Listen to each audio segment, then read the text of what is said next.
Chapter 521. The method of enhancement is seeking death. Akali kept an eye on the time, making sure to end the conversation before the old witch returned.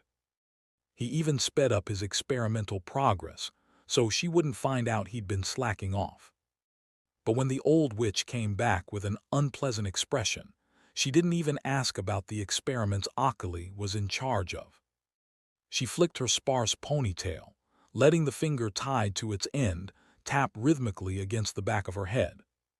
You went to the cave entrance. The old witch walked up behind Saul, as if she'd strike him with the wooden board in her hand if his answer displeased her. I didn't go to the cave. I just went looking for my coachman, Saul said with his chest out. You locked him up. The old witch's gaze turned complicated. What do you want with him? I was the one who brought him into the borderland. Once I finish this experiment, I intend to take him back out. The old witch stood behind Saul, unsure whether to scold him for being naive or feel relieved that she'd picked up such a sincere fool. Think about your coachman again, once you've completed my experiment. In the end, the old witch didn't punish Saul. In fact, she'd left the door unlocked on purpose, just to test if the two would try to escape. Wandering around the place, a bit was already something she silently allowed. In the days that followed, the experiments continued in an orderly fashion. Saul also made progress in his own private research, hidden among the experimental data. But these studies on flesh-soul fusion magic couldn't be written down, for fear of being discovered by the old witch and Akali. So Saul had no choice but to assign his consciousness fragments the role of notebooks, forcing them to memorize several distinct experimental results. And just like that, another month passed. The old witch once again went out to gather materials. Though she was already displeased with how quickly the resources were being consumed, the progress of the experiment was enough to bring joy. For the sake of finally seeing a glimmer of hope after so many years of research, she could only suppress her temper, for now. After she left, Saul continued his work with the same seriousness as when she was present. The flesh part of the fusion is ready, but the soul part is tricky. The old witch's modifications lean heavily toward the physical body, so her experiments don't require much in terms of souls. That makes it inconvenient for me to use many soul bodies for testing, Saul said as he set down a petri dish, tossing it casually into the failed samples pile, while thinking about how to request more soul bodies without arousing suspicion. What's your decision? At that moment, Akali arrived behind Saul with some new samples. After a month, he had completely transformed from researcher to Saul's assistant, which only made him more anxious. Saul paused his hand for a moment, but handled the specimen steadily. I haven't made up my mind. It's aimed at the locator, but it's also very dangerous. A wizard who fears danger will ultimately die to the unknown. Do I really need to teach you something that simple? Akali was nearly fuming. Seeing that he was driving Akali to the edge, Saul finally softened a little. Besides, I haven't yet found a method to enhance the locator. I have one. Akali immediately cut him off. Saul finally stopped what he was doing and raised an eyebrow at Akali. It was obvious Akali was trying hard to keep his emotions in check, but his cheeks still turned slightly red. If you agree to initiate the parallel plan, I'll hand over the method to you. But if you don't show me the method first, how can I agree to begin? Saul replied confidently. After all, he wasn't in a hurry. Akali's face reddened further, but he raised a hand to pat his cheeks and calm himself down. The locator helps us stabilize our mental bodies and resist pollution both inside and outside our physical forms. Some even describe it as an anchor, something that keeps us from getting lost in the sea of knowledge. But no matter the interpretation, one thing remains unchanged. The locator provides a layer of protection during a cognitive crisis, and this protection doesn't weaken with frequent use. In fact, it's like our brain. The more you use it, the sharper it gets. So my method is targeted training of the locator. Saul gave him a cold look. He had known all along that any method of enhancing the locator wouldn't be simple. But Akali's method wasn't just about danger anymore. It was dancing on the edge of death. Are all the wizards in the borderland this reckless? Well, for Akali, maybe he really had no other choice. This method is too dangerous. But it's the only way for us to survive. Even if we suffer some irreversible trauma in the process, there's still a chance of recovery in the future. But if we die, then it's all over. Saul still didn't give Akali a definite answer.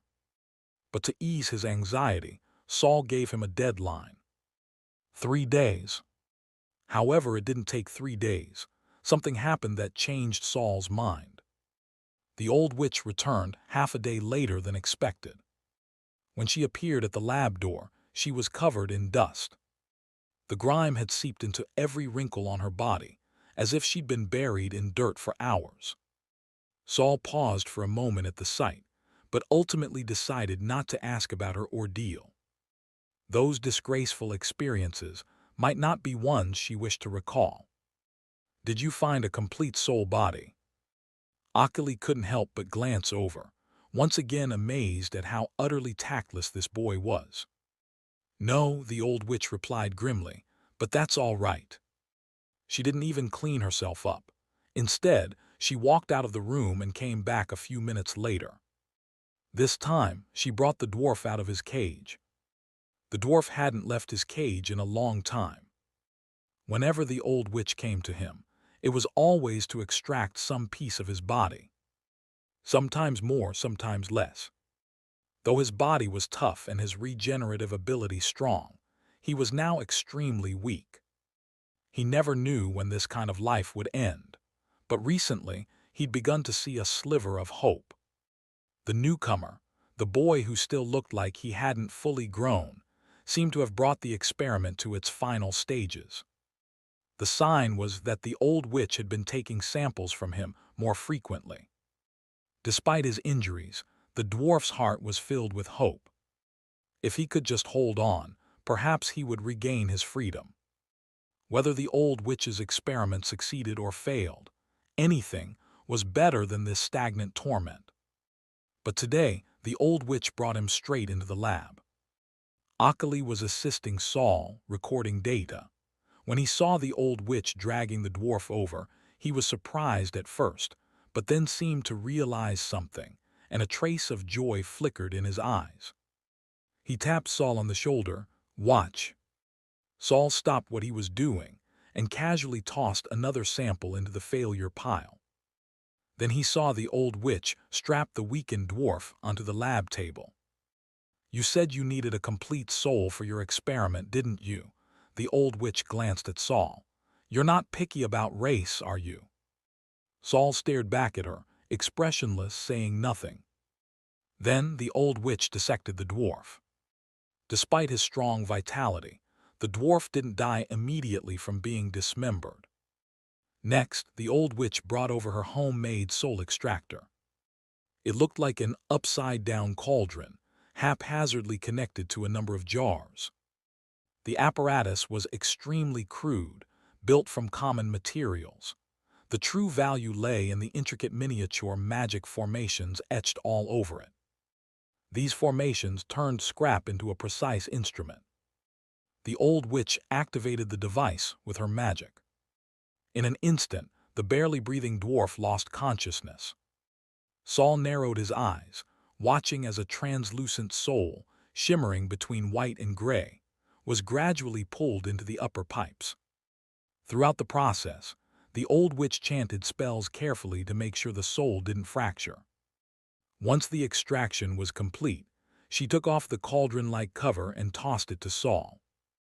"Here, a complete soul. It's deformed, but I guarantee not a single fragment is missing." Chapter 522, The Bezek Magic Mirror. Saul had acquired the complete soul body he needed, and the old witch had gained new material for her experiments. But death was far from over. We'll need to speed up a little, the old witch said, scooping the remaining dwarf's materials into a basin and placing them on the experiment table as well. Now, the final step of my perfect body modification. It's just the fusion, isn't it? Akali didn't dare say a word anymore. Yes, but this step might take longer than all the previous ones combined. Then shorten it. For reasons unknown, the old witch suddenly seemed anxious. I'm giving you 3 chances. The first is that useless wizard still locked in the cage. The second is Akali. Akali jerked his head up, staring at the old witch in disbelief. But she didn't look at him. And the third is yourself. Saul stared at the old witch's face, guessing something must have happened. All right. Saul lowered his head, looking at the dwarf who had turned from living beings into raw material in mere moments. He made his face look a little paler, then silently took the basin. I understand. I'll begin the fusion experiment now. The old witch didn't look pleased that her threat had worked. She simply frowned, sat in the corner of the lab, and without bothering to clean herself, began watching Saul's experiment intently. Akali walked over to help Saul handle the materials, but as the two exchanged items, he deliberately paused for a moment, eyes fixed tightly on Saul. Saul knew exactly what that look meant. The old witch had suddenly imposed an almost impossible deadline. If they wanted to survive, Saul had to immediately start cooperating with Akali. Through continuous trial and error, they needed to strengthen their locators and ultimately raise their strength to peak first rank, nearing the second rank. Only then would they have a chance to create an accident and escape the old witch's control. At once, Saul began working with Akali, tampering with the experimental materials right under the old witch's nose. Akali's modifications were minor, not enough to draw attention for now. Then he suddenly spoke up, citing a sluggish reaction as an excuse to request a tool from the old witch. At this rate, the reaction is too slow. We might not make it before the fusion fluid cools down. I believe we need the Bezek magic mirror. The old witch, who had been silently observing, didn't immediately respond. Instead, she turned to Saul. Oh, is that so? Saul raised a set of materials he had just ruined. I'm not familiar with the Bezek magic mirror, but as Akali said, when combining dwarf and giant tissues, the fusion process is extremely slow. The fusion fluid often evaporates more than halfway before we can even add the third material. Of course, Saul had other ways to resolve this issue, but he needed to pretend he hadn't thought of them, to play along with Akali. I'll go get it. The old witch gave Saul and Akali one more glance before slowly getting up.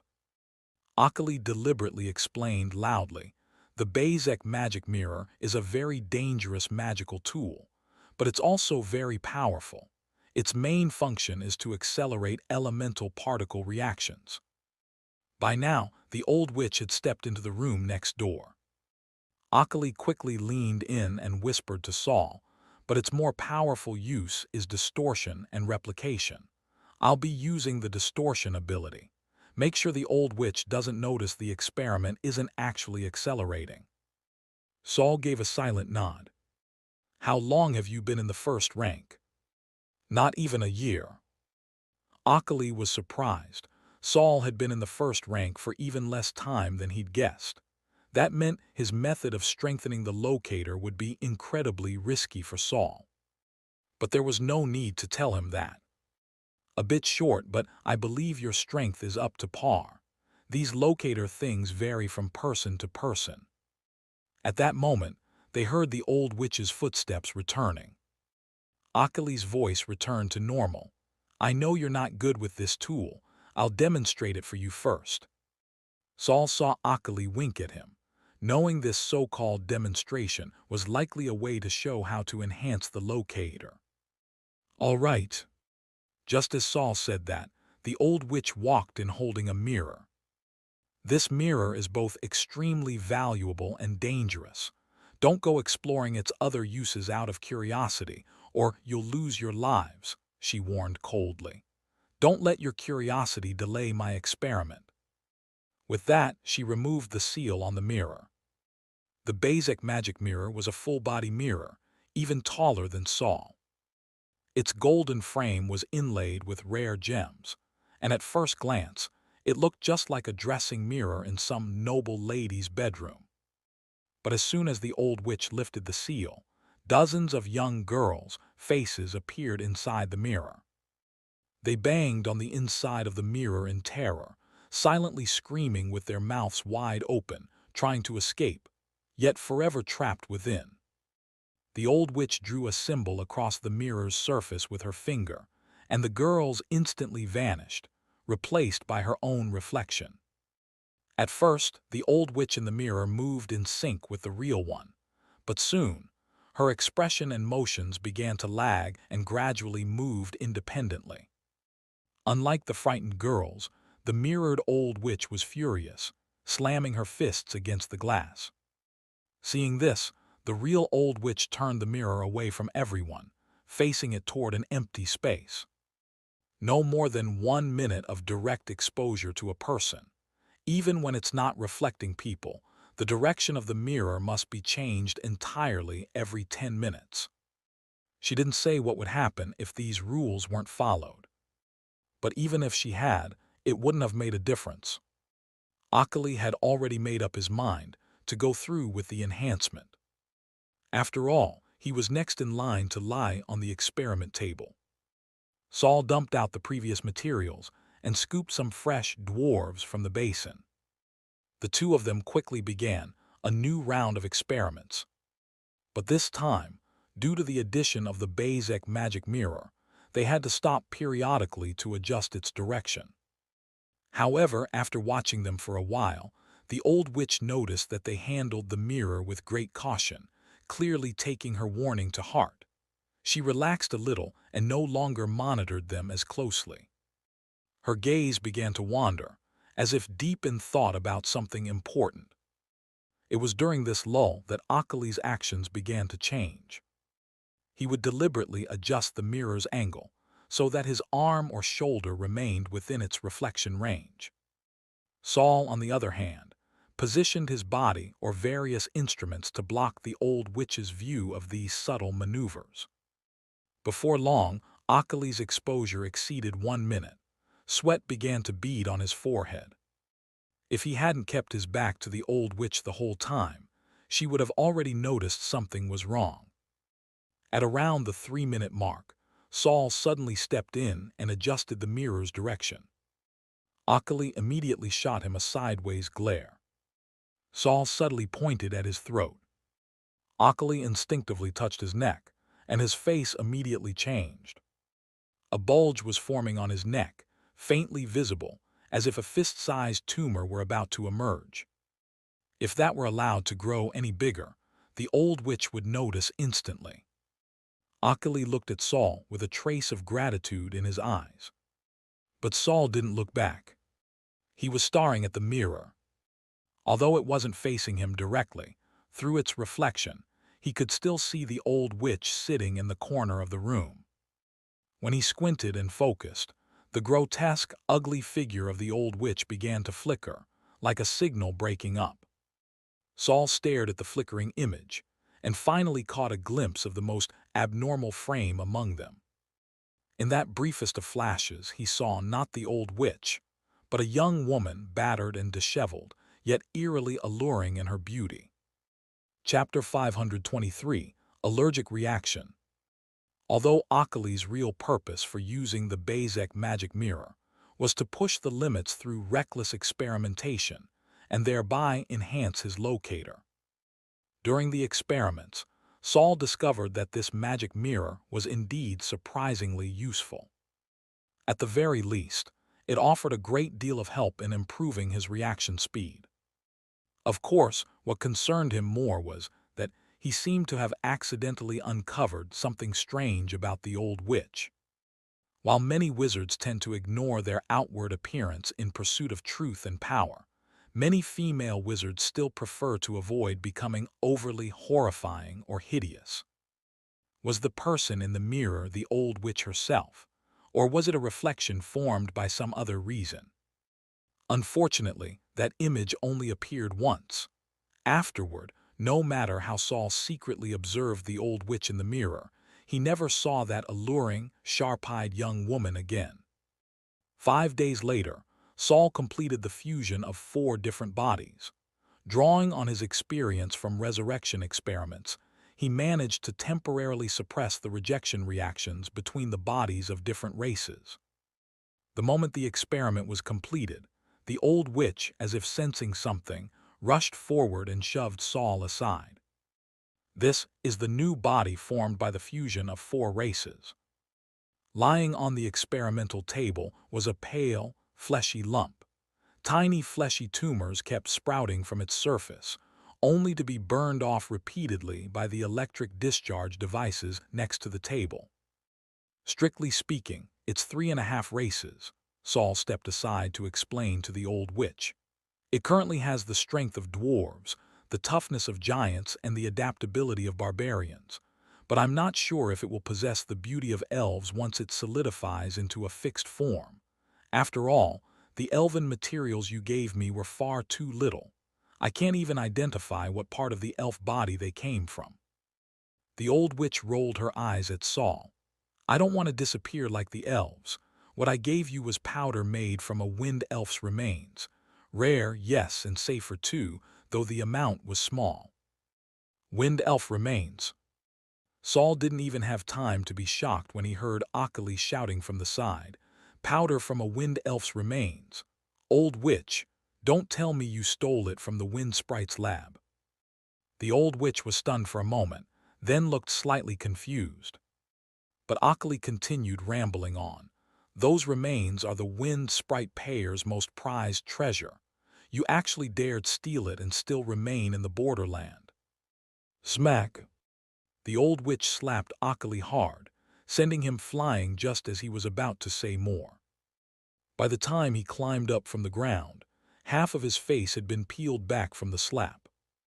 I'll go wherever I damn well please. The confusion in the old witch's eyes faded, replaced by cold malice. She glared at Saul. Any other questions?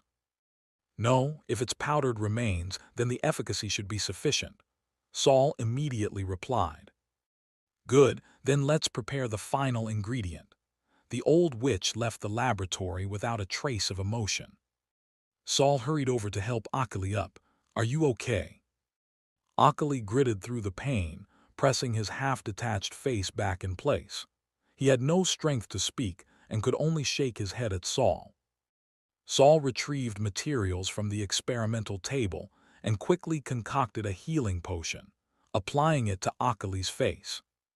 Soon after, the burning pain in Akali's face gave way to numbness. Not dead, Akali murmured, holding his face. When he looked up, his gaze was full of resentment. How's your mirror coming along? After 4 days of using the mirror himself, Akali had let Saul take over its use. The locator is still a bit unstable. Unstable means change. Even with half his face numb, Akali's slurred voice was still understandable to Saul. Unstable meant transformation. But what Akali didn't know was that Saul's locator had shown no signs of change at all. The dead wizard's diary still floated quietly in his mental realm, just as it always had. Given Saul's current strength, even if the Bezek magic mirror twisted his body into something grotesque, it still wouldn't affect the diary in the slightest. And when Saul tried using the mirror, the soul fragments stored in his skin began to stir restlessly, as if they wanted to break free and enter the mirror.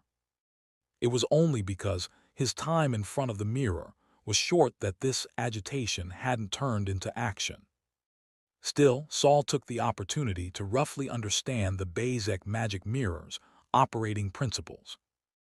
The Bezek magic mirror could accelerate the reaction of elemental particles, but prolonged exposure would start to distort their trajectories. If left even longer, it could completely disrupt their behavior. However, Saul had yet to identify how this connected to the mirror's replication ability. Could it be that by disrupting particle movement, one could then redirect them to reconstruct a target exactly, achieving a one-to-one copy?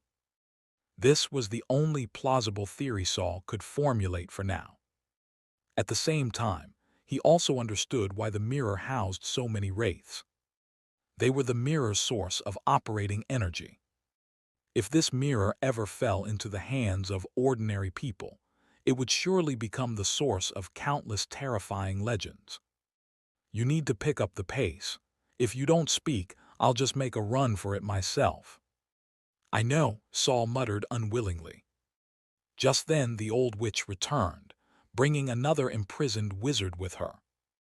That wizard's eyes were full of fear, but his back remained straight. He seemed to have accepted his fate, unwilling to lose dignity even in death. But his composure didn't last long. When Akali approached with a huge syringe aimed at his spine, the sheer terror of death and becoming an experimental subject finally broke him. Having left the cage that suppressed his magic and spiritual energy, he was quickly regaining control over his spells. He waited until Saul had pinned him to the experimental table, and finally, he was able to cast a spell. A beam of light arrow silently formed and shot straight at Saul's face. Saul didn't move at all, as if stunned by the sudden attack. But before the arrow could touch him, a single finger intercepted and stopped it. It was the old witch's severed finger, always tied into her braid. "You're truly a theorist, huh? Can't even dodge an attack." The severed finger gently tapped, and the hastily conjured light arrow vanished into nothingness. The old witch retracted her finger, standing coldly behind Saul and Akali. "Continue." The experiment had to go on. The wizard, whose name was never even known, died right there on the table. Yet his death wasn't enough to put an end to this life-consuming experiment. When Saul extracted a portion of the flesh lump and injected it along the wizard's spine, at first, there were signs of positive physiological change. His muscle density increased. His bone structure experienced a qualitative leap. Even the cut-open skin for bone observation began rapidly regenerating. Even his once narrow facial feature appeared to soften and spread slightly. But just as these positive signs were beginning to show, before reaching the theoretical values Saul had calculated, red rashes suddenly broke out all over the wizard's face. Saul and the old witch both frowned at the same time, while Akali secretly let out a sigh of relief. He knew that unlike Saul, regardless of whether the experiment succeeded or failed, he was doomed. So the longer the experiment dragged on, the more time he had to prepare his escape plan. "What's going on?" The old witch was clearly unhappy, though she was still trying to restrain herself. For wizards, a failed experiment was nothing unusual. If not for her own dangerous predicament, the old witch wouldn't even blink at one or two failures. "I think," just a few seconds after the red rashes appeared, the subject lost all signs of life. Saul picked up a knife and once again sliced open the arm to observe the bone beneath. To his surprise, the bones also bore large patches of red rash. "I think he might have had an allergic reaction." Chapter 524, 3 Days. When she heard it was an allergic reaction, the old witch's tightly furrowed brow finally relaxed a little. "His body is too weak. It's normal that he couldn't withstand the modification," she muttered while rubbing her bright red lips. "I'll go bring the giant and the barbarian. Hopefully, their innately powerful physiques can withstand the allergy." After the old witch left for the second time, Akali came over to help Saul move the dead wizard to the scrap zone. But what he saw was Saul collecting skin, blood, and parts of the bones from the corpse. "What are you doing?" "I want to check for the allergen." Akali grabbed Saul's wrist and said in a low voice, "What, you really want to help her complete the experiment?" Saul broke free from Akali's grip. "If we're going to put on a show, we should play the part completely." Akali was stunned. Suddenly, the Saul in front of him didn't seem quite as naive as he had imagined. Was he getting scolded in return just now? A sudden surge of anger rose in Akali's heart. More than anything, it stemmed from the fact that he hadn't thought things through as thoroughly as a child. But in the end, the one he took it out on was still this young wizard. "You'd better worry about your own progress." Akali snorted coldly and stepped back.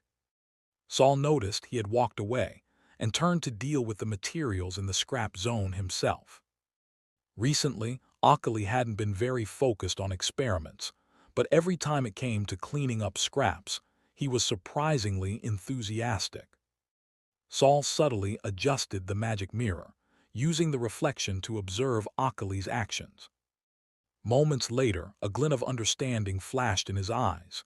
He smiled faintly, then quickly hid it. Soon the old witch returned, bringing the giant and the barbarian with her. As soon as they entered, they saw the corpse on the experiment table. The giant's first reaction was to turn around and run, but the old witch struck his ankle with her wooden staff. This time she hit with particular force. The giant's ankle broke completely, with even a piece missing. It was as if the staff had devoured it. Having lost a foot and already weak, the giant collapsed to the ground, no longer able to run. The old witch grabbed the giant by his remaining leg and dragged him into the lab. Despite being over 3 meters tall, the giant was like a helpless infant in the old witch's grip. The barbarian, on the other hand, didn't run. He remained dazed and vacant, as if he were completely mad. When the giant was thrown onto the table, wailing, and then died from an allergic reaction, also wailing, the barbarian suddenly began to dance. He lifted his legs high in alternating rhythm, clapped his hands above his head, beat his chest with his palms, and let out a series of strange, woo-woo-woo noises. It was then that Saul noticed the barbarian no longer had a tongue. Barbarians typically worship ancient gods. These gods weren't the all-powerful beings of legend, but merely powerful figures from the previous epoch, or even earlier. Their true strength was now lost to time, and they had long since vanished from history. Most likely, this barbarian had sacrificed his tongue to his god when he was captured by the old witch. As the old witch approached again, the barbarian finished his dance and, with sheer force, tore off his right ear and hurled it skyward. However, before the bloody ear even hit the ground, the old witch raised a finger and shattered it with sorcery. The ritual failed. Not that completing it would have helped anyway. The old witch tossed the now deflated barbarian onto the experiment table like a burst balloon. Saul looked at the patterns on the barbarian's body. They felt familiar. He tried to memorize them, but the old witch was already impatiently tapping the table with her finger. Thump, thump, thump. "Hurry up, continue." Saul said nothing and began infusing the dough into the barbarian's body. Soon the barbarian also showed signs of an allergic reaction, but unlike the previous two, he didn't die right away. After a severe rash reaction, he simply fell into a coma. This change drew both the old witch and Akali closer. "Is this a success?" the old witch asked with a hint of excitement. But Saul didn't think so. For now, it only shows the possibility of success, but it's slim. Whether he survives in the end will determine that. For the first time, a smile appeared on the old witch's face. Observe him carefully. If he dies, then Akali is next. Behind them, Akali's legs went weak. He nearly collapsed on the spot. Since they needed to monitor and maintain the barbarian's life signs, Saul and Akali were once again permitted to stay outside after the experiment ended that day. The old witch went next door to rest. Akali continued to process the waste. But halfway through, he suddenly turned red-eyed towards Saul. "How much longer do you need?" Saul was checking the rest of his culture dishes. He didn't seem anxious at all, as if completely immersed in research, totally forgetting that if this one failed, he'd be next on the table. 3 days, I think. Akali lowered his head, his body trembling slightly. You don't have 3 days, I have even less. Saul held up a sample, the tissue that had shown the most severe allergic reaction on the barbarian. No, we do have 3 days. By the time the old witch had rested, it was already the next day. Her face was still as gloomy as ever, the severed finger at the back of her head twitching. The moment she entered, she pointed her staff directly at Akali. You, up. Akali shuddered and turned to Saul. If Saul hadn't confidently promised last night that he could buy them 3 days, Akali would have taken action then and there. Fortunately, Saul kept his word. He stepped forward and spoke up. Old Witch, in the experiments on the previous 3 subjects, I discovered there's still room for improvement in the perfect body. Then improve it on Akali. I don't have time to let you research at a snail's pace. A night had passed, and the old witch seemed even more anxious than before. Saul raised a test tube and held it in front of him. Repeating failed procedures is pointless. Multiple experiments help us correct mistakes, not increase the success rate. Just as the old witch was about to swing her staff at him, Saul added quickly, I only need 10 days to improve the procedure. Even if it's Akali and I on the table now, the one who will ultimately undergo body modification, isn't it still you? As the old witch hesitated, Akali quickly shrank back and pleaded, we only need 3 days. Even if you don't believe me, you should believe in Saul. He's a genius in this field. He'll absolutely be able to raise the success rate to a level you can accept. The old witch squinted at Saul, her face clouded. What's in your hand? It's the tissue sample from the barbarian's most severe allergic reaction.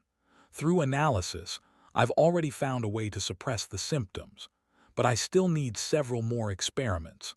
If possible, I'd like to establish 10 control groups to ensure the accuracy of the data. The room fell silent. For Akali, every second dragged on like a year.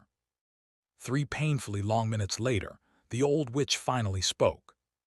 You don't get 10 days, I'm giving you 3. As for the control groups, 5 at most.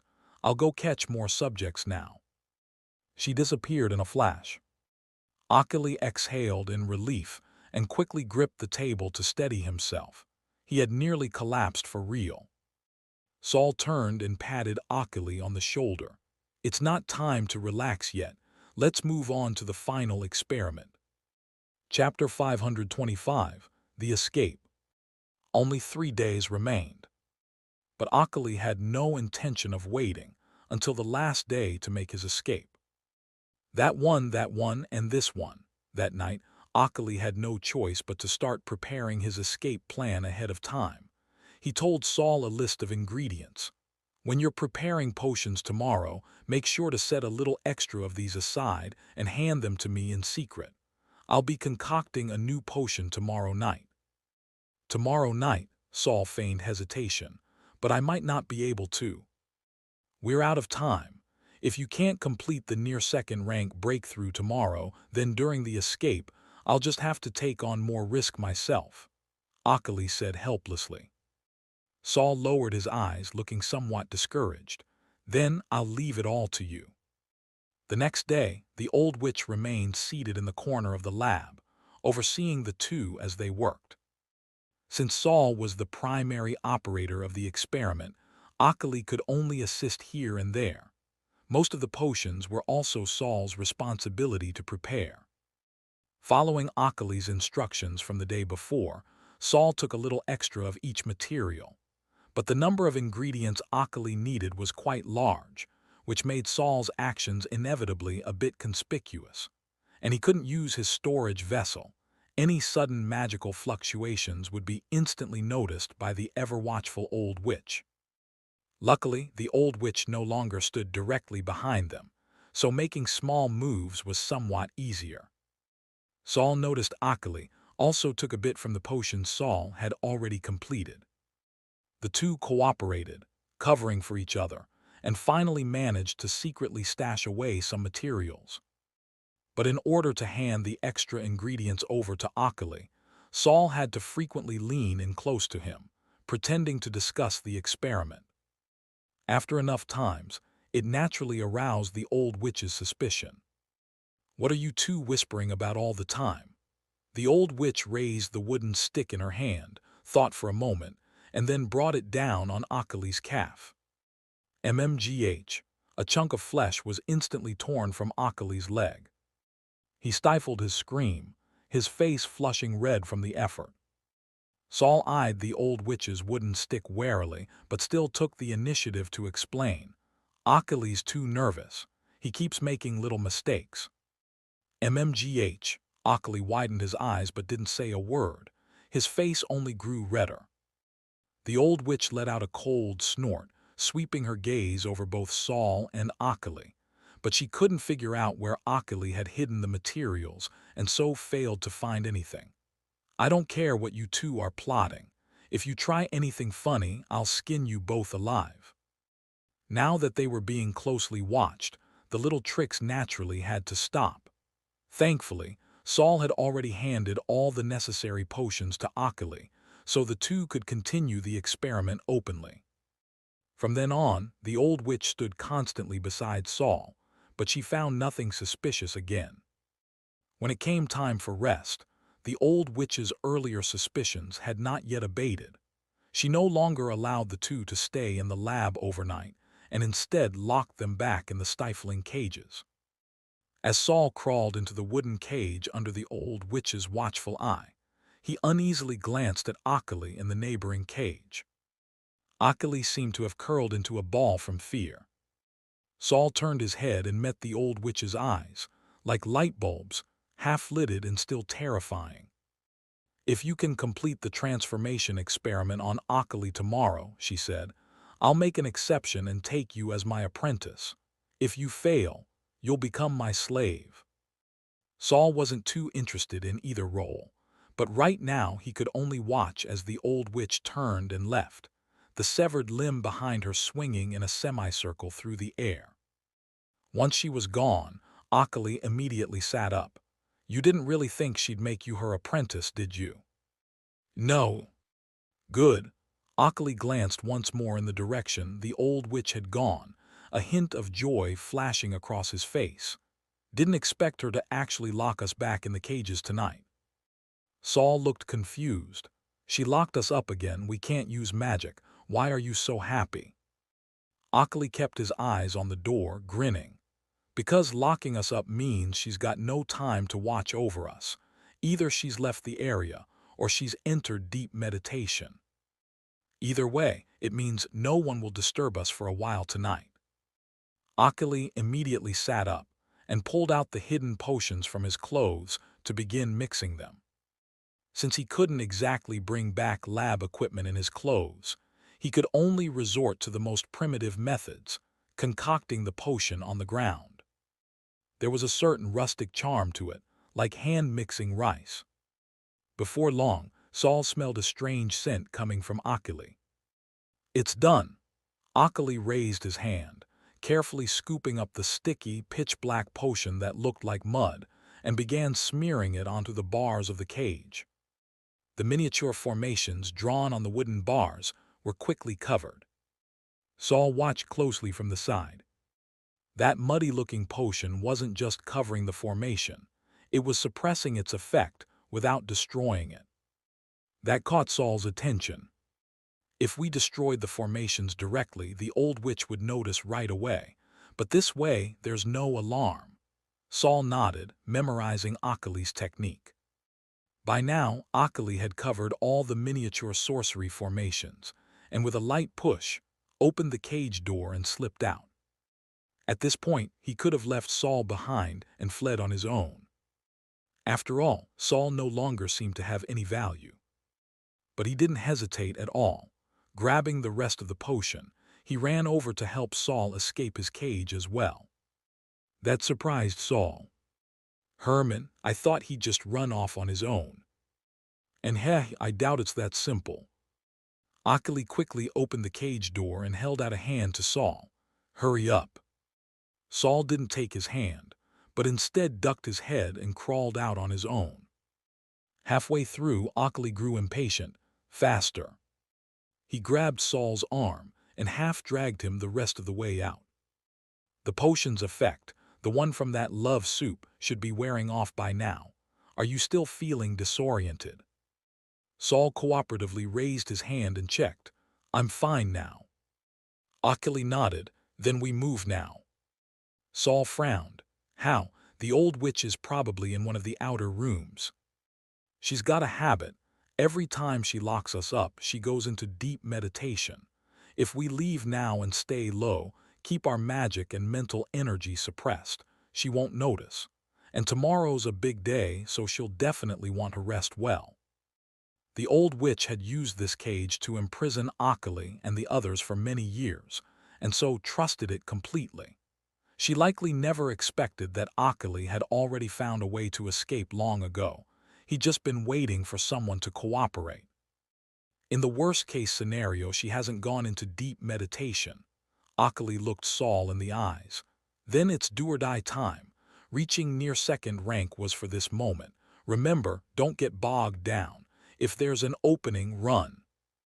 Ockley raised his hand to show the last bit of potion in his palm. The formation at the cave mouth can't stop us.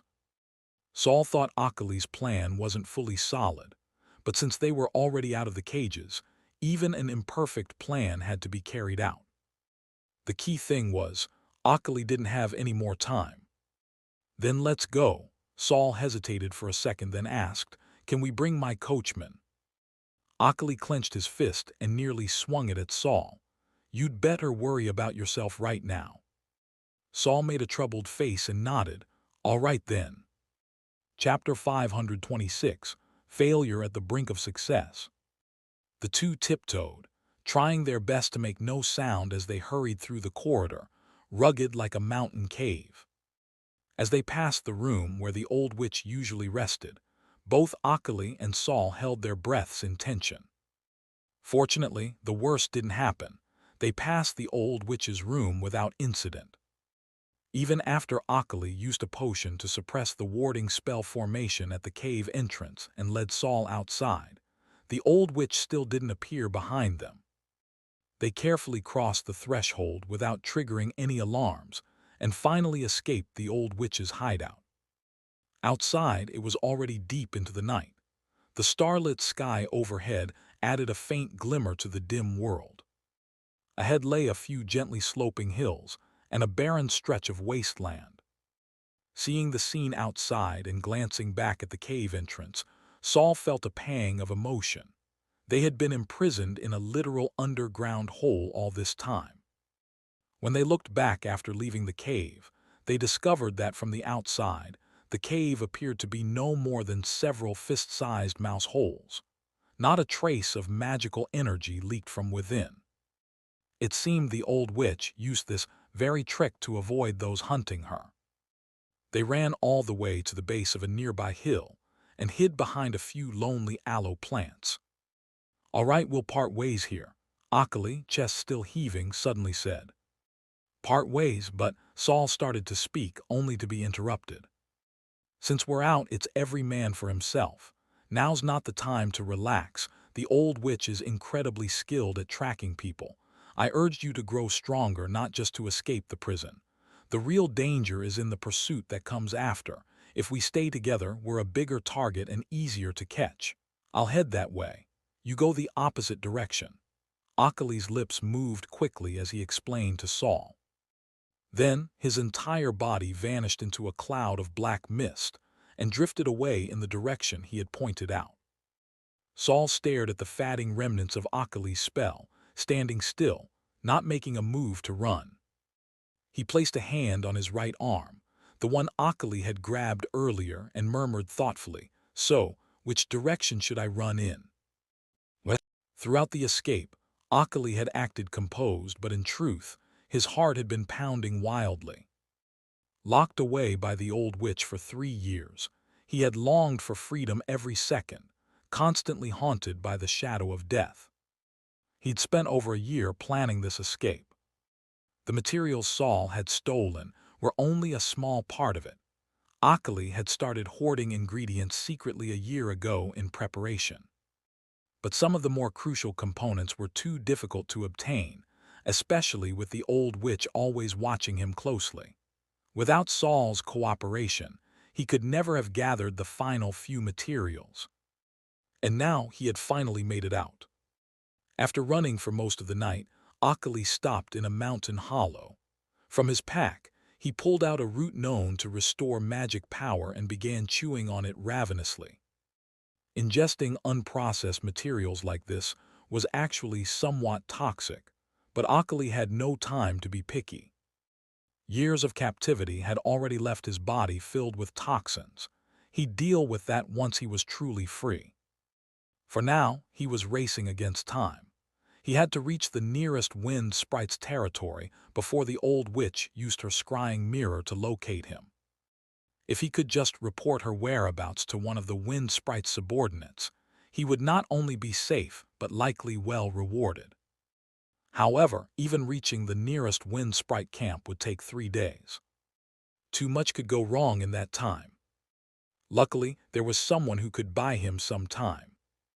As he waited for his magic to recover, Akali turned his head toward the distance and slowly revealed a twisted grin. "Run, Saul, run with everything you've got. Try every trick you know. The faster and farther you run, the longer it'll take the old witch to track you down." Akali had prepared an additional ingredient while concocting the escape potions. This material, when applied to the body, initially masked one's scent. But if not wiped off with a special potion within 12 hours, it would begin to emit a very distinctive smoky odor.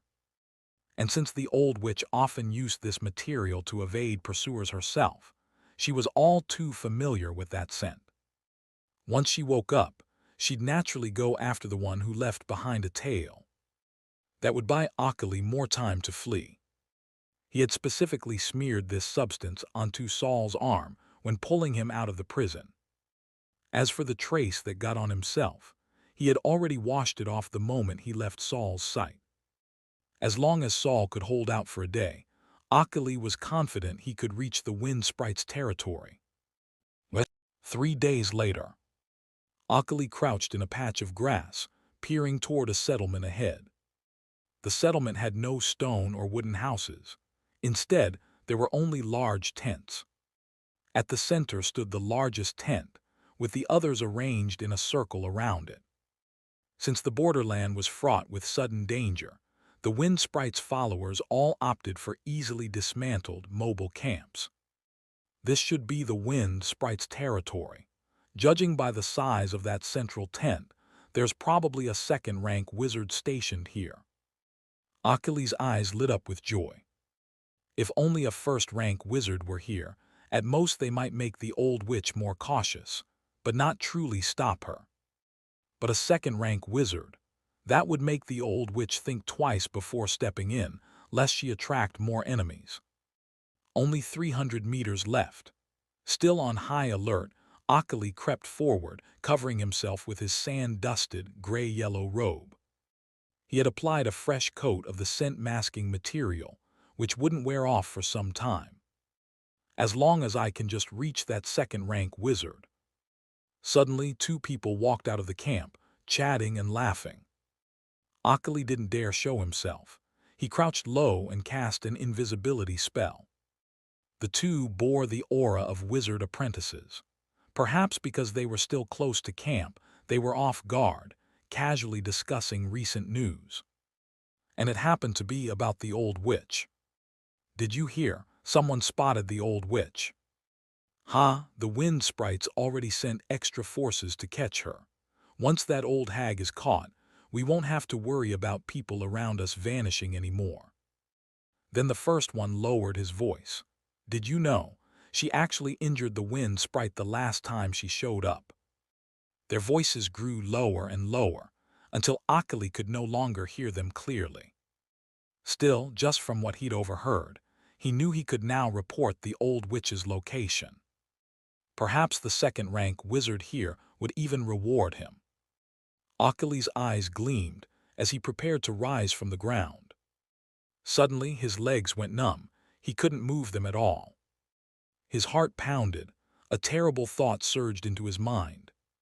He opened his mouth to shout, but all he could produce was a whisper, barely louder than a breath. No, no, no, no. No, no, no. The next second, the earth beneath him loosened, and he dropped straight down. What was that? The two apprentices, who had just been chatting, immediately noticed something amiss. HMPH, sometimes being too alert isn't good either. A cold voice rang out, and then the flesh of both apprentices began to fall away in chunks. It was as if an invisible blade were slicing them apart, right down to the bones. In moments, everything fell silent again.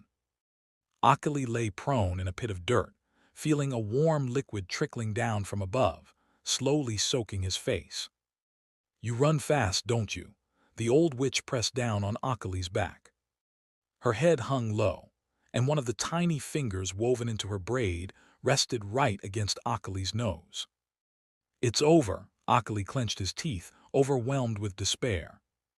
He had gambled and lost. That useless brat couldn't even last a single day. He couldn't help but curse his former partner, Saul. That little wizard was only good at research, useless at everything else. The old witch heard his mutterings and slowly curled her lips into a grin. Heh, oh, so you escaped with Saul. Akali froze. How did she know to ask that? Her voice came again, right beside his ear. Did you know that boy never even ran? Chapter 527, The Choice is Yours. Akali died without ever understanding. Why didn't Saul run?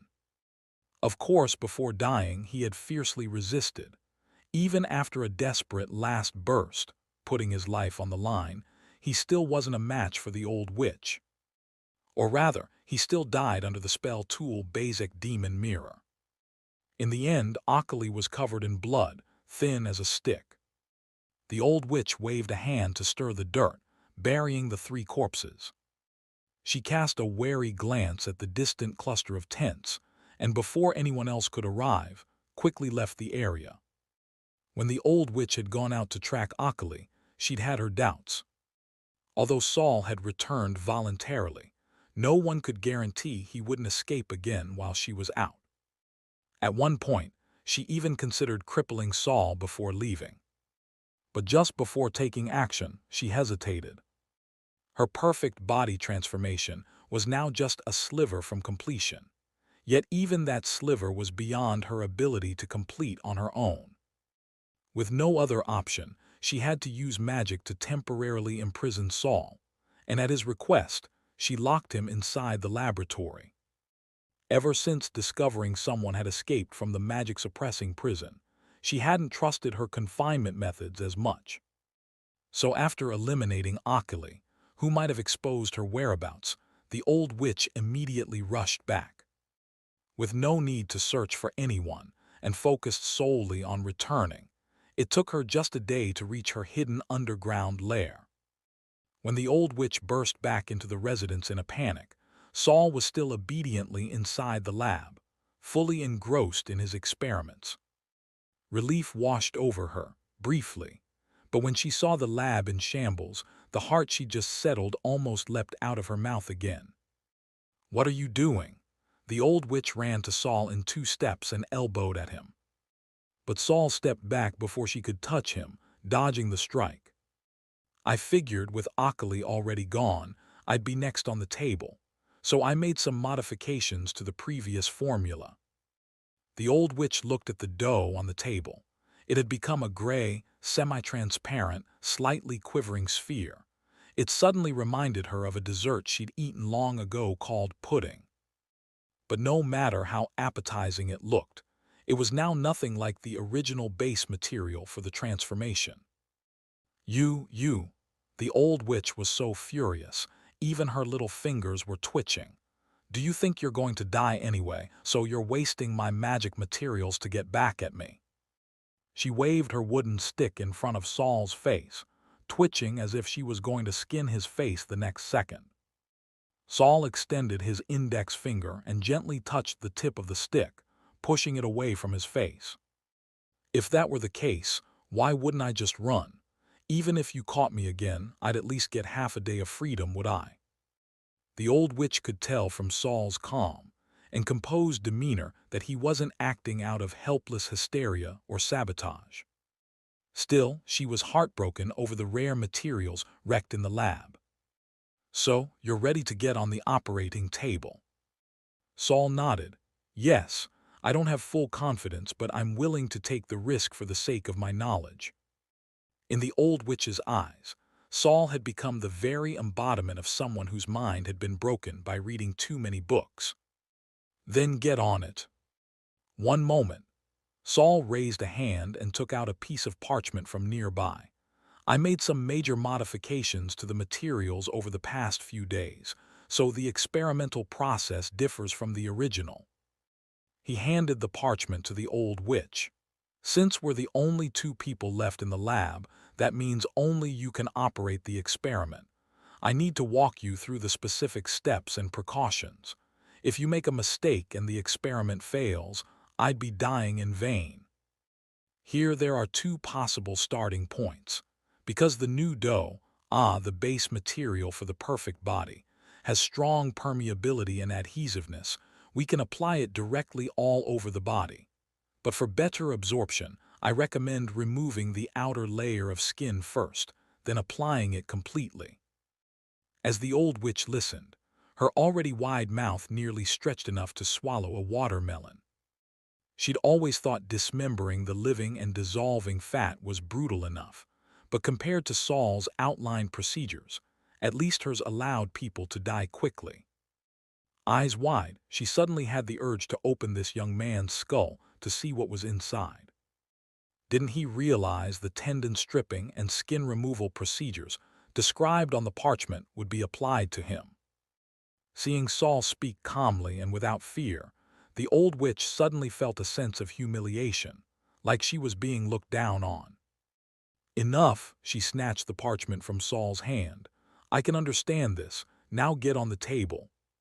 Saul looked at the parchment fragment left in his hand, shrugged, let it go, and watched it flutter to the ground. All right. He lay down voluntarily on the operating table. Seeing how obedient he looked, the old witch felt oddly unsettled. A strange sense of displacement crept in, like the one lying on the table was her.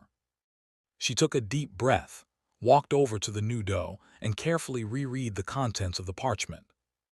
Most of it she could understand, only a small portion was unclear. Yet to her surprise, the logic held up. The only way to know whether it would produce the perfect body she sought was to proceed with the experiment. Suppressing her unease, the old witch picked up the gray, jelly-like dough. Just as she was about to use a stick to peel the boy's skin, she suddenly remembered a critical question, one she had nearly overlooked. Wait, how many uses does this base material provide? Saul, who had already closed his eyes on the operating table, turned his head, opened his eyes, and smiled. Only enough for one full body transformation. The old witch's hand trembled. Is there any more of the base material? Saul lifted his head slightly, glanced around at the wreckage, and said, if you happen to have a second lab and storage vault. Her hands trembled again, this time snapping off a corner of the wooden bucket. Oh, I see now. No wonder you're being so obedient. You're certain your formula is solid, and now you're trying to steal my research. Saul didn't show the slightest embarrassment at being called out. He just looked very serious as he asked, if you're that reluctant to use the materials, you can lie on the table and I'll conduct the operation. Now the dilemma was the old witch's. Should she use the only base material she had on a higher probability experiment, knowing she'd gain nothing, and would have to risk everything again to gather new materials? Or should she go up herself and endure the risk of a failed transformation? Seeing that the old witch couldn't decide, Saul settled in comfortably on the cold table and closed his eyes to rest. He hadn't slept a wink in 4 days, rushing to finish every part of the experiment before her return. Now that the base for the perfect body, a soft, bouncy, pudding-like material, was ready, he knew. No matter what the old witch chose, he had already won. Chapter 528, A Drop for You. You come down. About 5 minutes later, just as Saul was about to doze off, the old witch finally made her decision. You come down. Perform the transformation experiment on me. Saul opened his eyes and propped himself up on the lab table with one hand. He was a little surprised. Although no matter what choice the old witch made next, he wouldn't lose out either way. The fact that she actually had the guts to choose to lie down on the experiment table herself was still unexpected. At the same time, he gained a deeper understanding of the old witch's character. She was irritable, cruel, and somewhat arrogant. But she actually dared to lie on the experiment table and let someone else transform her body. However, the old witch wouldn't entrust her life to a stranger so easily. She grabbed Saul's sleeve, yanked it, then suddenly tore off the pinky finger from the end of her hair. She pressed it next to Saul's own right pinky. The severed digit, twitching slightly, sprouted several thin, fleshy wings from its cut surface. At first, they probed Saul's palm cautiously, then boldly burrowed in through his skin pores, anchoring the severed digit to the base of his palm. It was as if he had grown a sixth finger. Saul curiously wiggled his hand, discovering that he couldn't control the severed finger.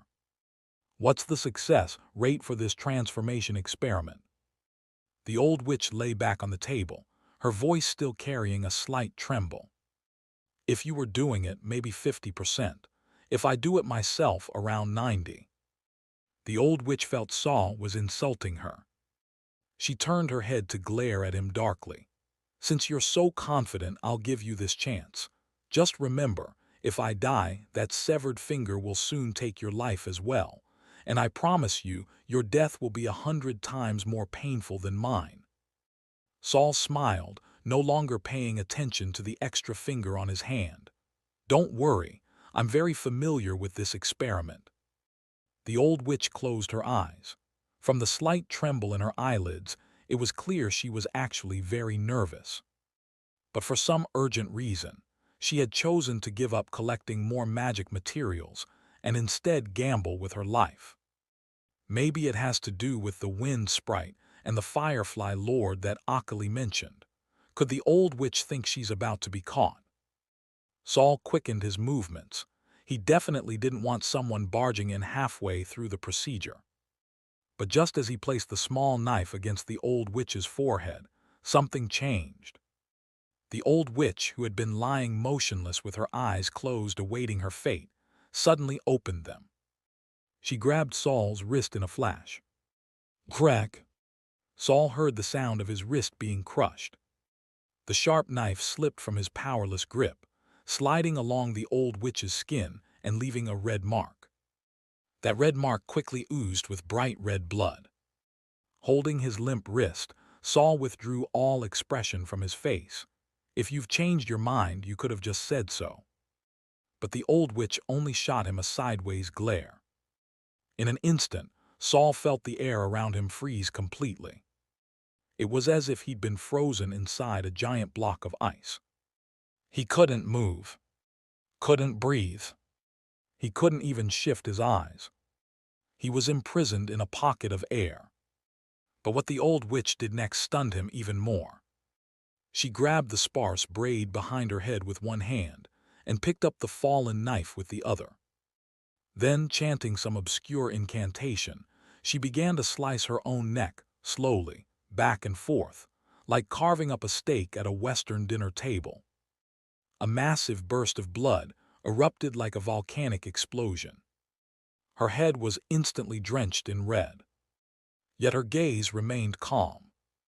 The hand holding her severed head began to move steadily. She slowly positioned the head over the vat of base material for the perfected body. Then, as if her reaction were dulled, she slowly opened her fingers. Thud! The blood-soaked head dropped into the wooden bucket. At this point, Saul was utterly stunned. During the endless hours he'd spent experimenting and preparing materials, he had imagined many possibilities, but not once had he considered the old witch would decapitate herself and toss her head directly into the experimental material. What the hell just happened? Saul strained to shift his eyes, trying to see what was happening to the head in the bucket. But he couldn't move at all, and from his current angle, he couldn't see inside. After the old witch's head landed in the bucket, the hand that had lifted it slowly dropped, and her headless body finally slumped backward limply. That at last matched what one would expect of a body that had lost its head. Catching the collapse of her headless body in the corner of his eye, Saul didn't shift his focus. He kept staring at the wooden bucket. His instinct told him something was happening in there. Could the old witch really survive for a while with just a head? Though some second-rank wizards had strange bodies, some not even humanoid, they still hadn't broken free of the shackles of life and death. None could live with just a severed head. Seeing what she'd done, Saul even began to suspect, had she already reached the third rank? But if that were the case, there'd be no need for her to risk transformation. She wouldn't even need to hide from the Firefly Lord and Wind Sprite, who were also third rank. Gradually, Saul began to feel suffocated and dizzy. The old witch had frozen the air around him. He couldn't even breathe. If she really died and left the spell unbroken, Saul might actually suffocate to death. But the diary hadn't given any warning yet. Finally, the wooden bucket Saul had been staring at began to tremble. It was as if something inside was undergoing a violent magical reaction. The reaction grew more intense, and the bucket thudded repeatedly against the metal experiment table, making a loud clattering noise. At last, just as Saul's face turned deep purple from lack of air, a small, delicate hand appeared on the edge of the bucket. The hand was tiny, like that of a baby not even a week old. The newborn skin was slightly translucent and flushed. After one hand emerged, another reached up to the opposite edge. Then, with both hands gripping tight, the infantile arms bulged with raised veins from the strain. She's coming out, Saul squinted, silently calculating in his mind. As the babyish arms pulled upward, the forearms, elbows, and upper arms gradually came into view. Then came the head. Unchanged, the same terrifying, eerie face of the old witch. And that was the most terrifying part. The grotesque face of an old woman, mounted on a baby's body. The old witch looked down at her hands and body. Her grotesque face finally showed a hint of satisfaction. Then she looked at Saul, still trapped in the frozen air, and said, "Your modified plan is even better than what I originally imagined." She rested her arms on the edge of the bucket, letting her disproportionately large head rest atop them. She looked rather relaxed. Maybe because the head was just too heavy. "As thanks for your contribution, I'll let you choose how you want to die." She waved her baby-like arm and released the air seal around Saul's head. Saul inhaled deeply, but since the air around his chest was still frozen, he couldn't breathe normally, only barely ease the suffocation. "If you don't choose, I'll just let you suffocate. That way, at least you'll die in one piece." Saul cautiously shifted his breathing, raising his eyes to the old witch in the bucket. "So what you really wanted wasn't body modification, but a full-body swap," Saul said, trying to stay calm despite the excitement and shock surging within him. The old witch wasn't interested in discussing her new body. "Looks like you've given up that chance." But before she could strike again, Saul shook his head. "No, I haven't given up. Maybe before you execute me, you should double-check. Are you sure this body has no problems?" The old witch instantly became alert, but even after re-examining her body, she still found nothing amiss. "Trying to fake a threat to protect yourself. You think I wouldn't detect a first-rank trick?" Saul wasn't flustered. "It's not a first-rank trick. It's the borderland. Or maybe you should listen closely to the sound of water flowing inside that body." Chapter 529, Forced Cooperation. Water flowing. The old witch felt a chill in her heart, but quickly found it laughable. This brat actually dared to mention the borderland. She had lived here for so many years, and even she kept her distance from that sound of flowing water. Even third-rank wizards wouldn't actively approach it. And yet he dared say he would use the black tide as a hidden threat. It sounded utterly absurd, so why was she suddenly compelled to shake her head? That burning curiosity ultimately triumphed over the old witch's pride. She gave her head a slight shake. Splash! A clear sound of flowing water entered her ears. The old witch's expression changed instantly. "How did you do that?" she asked in disbelief. There had only ever been cases of wizards being unlucky enough to be polluted by the black tide. When has anyone ever heard of someone using it to corrupt another wizard? Wouldn't one have to completely contaminate themselves before they could even think of manipulating the black tide? "Trade secret," Saul replied casually with a term the old witch didn't understand. "Can you let me go now? If you kill me, I'll make sure you die with me." "Are you dead now?" Saul tilted his head. The old witch hesitated for a moment, then glared fiercely at Saul. But after that glare, the air that had been binding Saul released him. Apparently feeling that letting Saul go just like that was a bit humiliating, the old witch tried to regain her upper hand. "Don't forget, my finger's still on you. If I die, I guarantee you'll suffer so much you'll wish you were dead." Saul didn't reply. He was taking deep breaths, recovering from the suffocation just moments earlier. He walked over and finally got a good look at the old witch's new body. Her belly was huge, while her limbs were thin and soft, making her look grotesquely deformed. "You've completely abandoned your original body and used synthetic materials for your new one. The cost is that these materials weren't enough to construct an adult physique, so now you're stuck in this form, like a deformed infant." The old witch had no interest in Saul's theorizing. Ever since she'd heard that water sound in her head, even without moving, she could still faintly hear it flowing by her ears. Accompanied by that eerie water sound, she gradually felt as though something in her body was slipping out of her control. The scariest part was, she didn't even know what was out of her control. Saul knew what the old witch was nervous about and didn't waste more time. He casually pulled out a robe from his storage, used a zero-rank spell to shrink it, and tossed it to her. "Put it on. You may not care, but I find it an eyesore." The old witch didn't understand what eyesore meant, but she could sense the thick malice behind the phrase. Besides, she wasn't exactly comfortable streaking around naked. Still, she couldn't help but offer a bit of explanation. "This is only temporary. The perfect body will grow into the shape I need." Saul stroked his chin. "Oh, is that the work of the powdered elf remains?" He was now even more intrigued by the materials used in this body. A shame the old witch hadn't been willing to use them on him. "Whatever, let's treat this as a test group. The flesh-soul fusion formula hasn't been fully adapted for my frame yet." The flesh-soul fusion was a high-level body modification spell used by senior wizards of the Bloodrose family, where it came from. It required at least a second-rank wizard to perform. Back in the day, the entire Bloodrose family had only one second-rank wizard.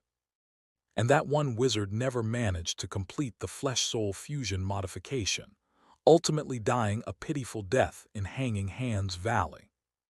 Saul had taken that existing formula and was now working to revise it. It was bound to be a massive undertaking. But thanks to the generous donation of materials from the old witch, Saul had at least completed improvements to the flesh portion of the formula.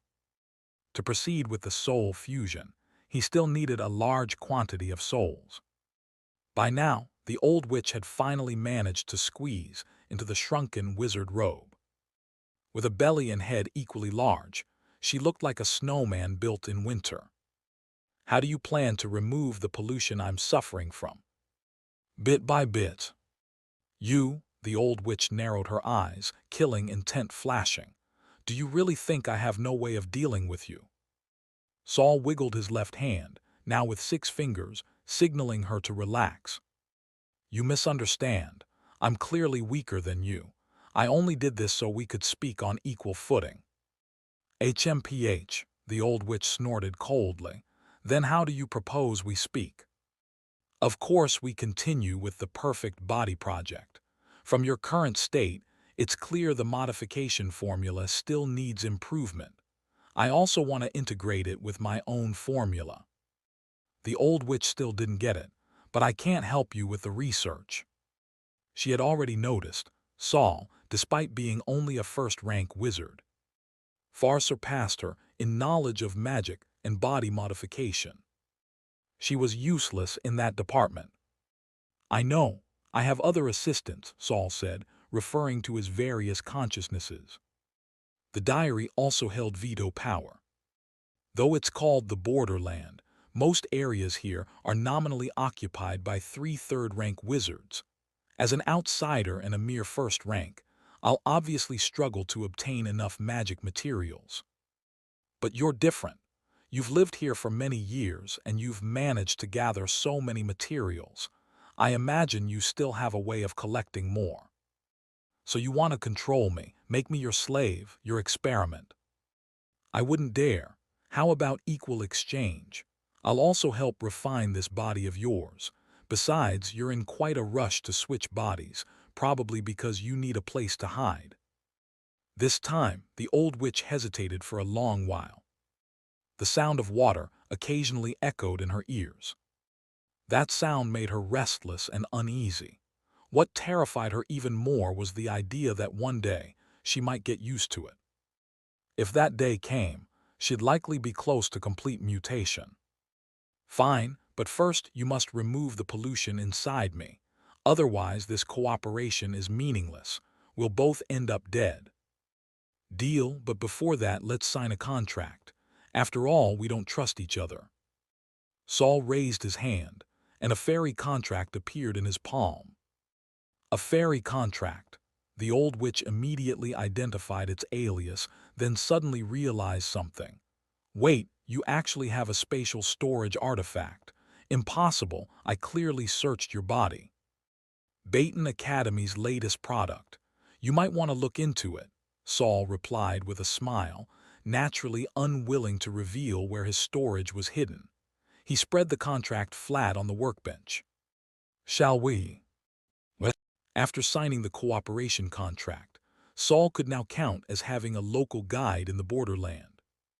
Even if this guide had a rather shady reputation, the information she could provide was far more valuable than what the black tide contaminated Claude could offer. Since the old witch was being hunted by 2 of the 3 major leaders of the borderland, they immediately left her rat hole after finalizing the contract. Saul also successfully rescued the coachman, Marsh. Unfortunately, back when the old witch had captured him and the coachman, she had found the carriage too large and conspicuous, so she destroyed it on the spot. As a result, Saul now had no means of transportation during his relocation. As compensation, Saul confiscated the old witch's Bezek magic mirror and that bizarrely fierce flaying stick. To keep the old witch from losing her temper, he used his transparent tentacle, Soul Angling, to extract half the black tide pollution from her body. Instantly, the sound of flowing water in her ears diminished, and the sense of unrest within her faded significantly. Seeing how easily Saul removed her black tide pollution, the old witch's view of him changed once again. From irritation and resentment to shock mixed with thoughtfulness. Even her attitude improved significantly. Now that the old witch was cooperating willingly, Saul no longer had to stumble through the borderland like a headless chicken. When he mentioned wanting to find a place with abundant souls to begin the next phase of his experiment, the old witch immediately suggested a location. If you're not afraid of wraiths, then Lake Rhine is the best place for long-term experimentation, the old witch said, pointing in a direction. From what I know, the one who controls that place is only a first-rank wizard. You can either take Lake Rhine by force or use whatever method you prefer. An equal exchange. Chapter 530. The Dream Bell Rings. The borderland had no concept of nations. There weren't even any large settlements. The denser the population, the more likely large-scale chaos would erupt. The most common form of power structure here was a higher-ranked wizard ruling over lower-ranked wizards or apprentices. Some factions would also keep a group of ordinary people to handle the most basic and inefficient chores. Those with sufficient strength and resources might instead command magic puppets, spirits, or low-intelligence magic beasts. At the same time, the leaders of these places would often nominally pledge allegiance to a higher-ranked wizard, paying tributes and fulfilling certain commands in exchange for limited resources and protection during times of crisis. Of course, there were also those who considered themselves powerful enough and refused to submit to anyone. They were usually strong lone wanderers, struggling to survive in the borderland and seeking their own path to advancement. On the central island of Rhine Lake lived such a man, a first-rank wizard named Dodge. A first-rank wizard wasn't considered powerful in the borderland. But the rules here were chaotic. If a first-rank wizard fully adapted to the local rule forces, they might even become stronger than a second-rank wizard. On this day, Saul stood atop a small hill, wearing a cloak that had been stained gray-white by the wind and sand, gazing into the distance. Far ahead, a wide lake surface was faintly visible, though most of it was shrouded in thick gray fog. Without the carriage, the coachman Marsh now carried a massive suitcase on his back, following behind. Having lost their means of transportation, and with the difficult terrain of the borderland, it had taken them 2 months to travel from the old witch's mouse hole to their destination, Rhine Lake. Rhine Lake is also called the Lake of Dead Souls here. It's said to be the only large lake in the borderland. There's an island in the center, rich in resources, but due to the peculiar local rules, only one first-rank wizard who specializes in the dark element resides there. Saul was conversing in his mind with the consciousness fragments inside the diary. Agu, this wizard is quite formidable. He holds a high status here, and his power can receive a significant boost. If that's the case, would he be willing to give this place to Master? And, if not, just kill him? Saul shook his head. If possible, I'd still prefer to resolve things with knowledge and resources. He didn't reject killing, but he wasn't inclined to make it his first option for solving problems. Though persuading this Dodge wizard would likely be difficult, Saul believed his own strength in the dark element, especially in the soul domain, was still substantial enough. Perhaps he could offer something that would interest the other party. But before stepping onto the island in the center of Rhine Lake, Saul had to wait for some news. Before long, a tiny figure wearing a miniature cloak, only 3 heads tall, flew out of the mist and landed before him. A dense cloud of fog swirled around her, making her look like a drifting dark cloud. Rhine Lake was shrouded year-round in thick fog, so moving within this cloud was very stealthy. I checked it out. You're in luck, he hasn't activated the isolation formation. This being, who looked like a 2-year-old child, was none other than the old witch. After 2 months of growth, the old witch had transformed from a malformed infant into a little girl. Her body was no longer grotesque, but her face remained the same. It was still that of the old witch, with a mouth that stretched to the base of her ears.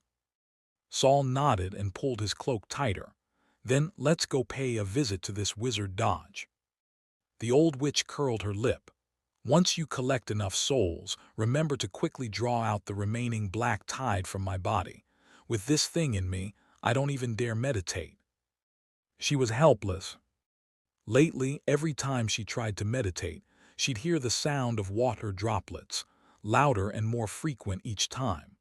At times, it felt like she was turning into a water droplet herself. Saul said nothing.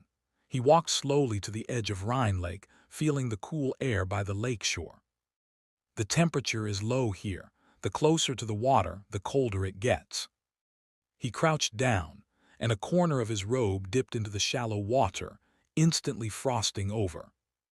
He lifted the edge of his robe and gave it a shake, letting the thin layer of ice fall away. Just then, something caught his eye. He looked closer and saw ripples spreading across the dark lake surface.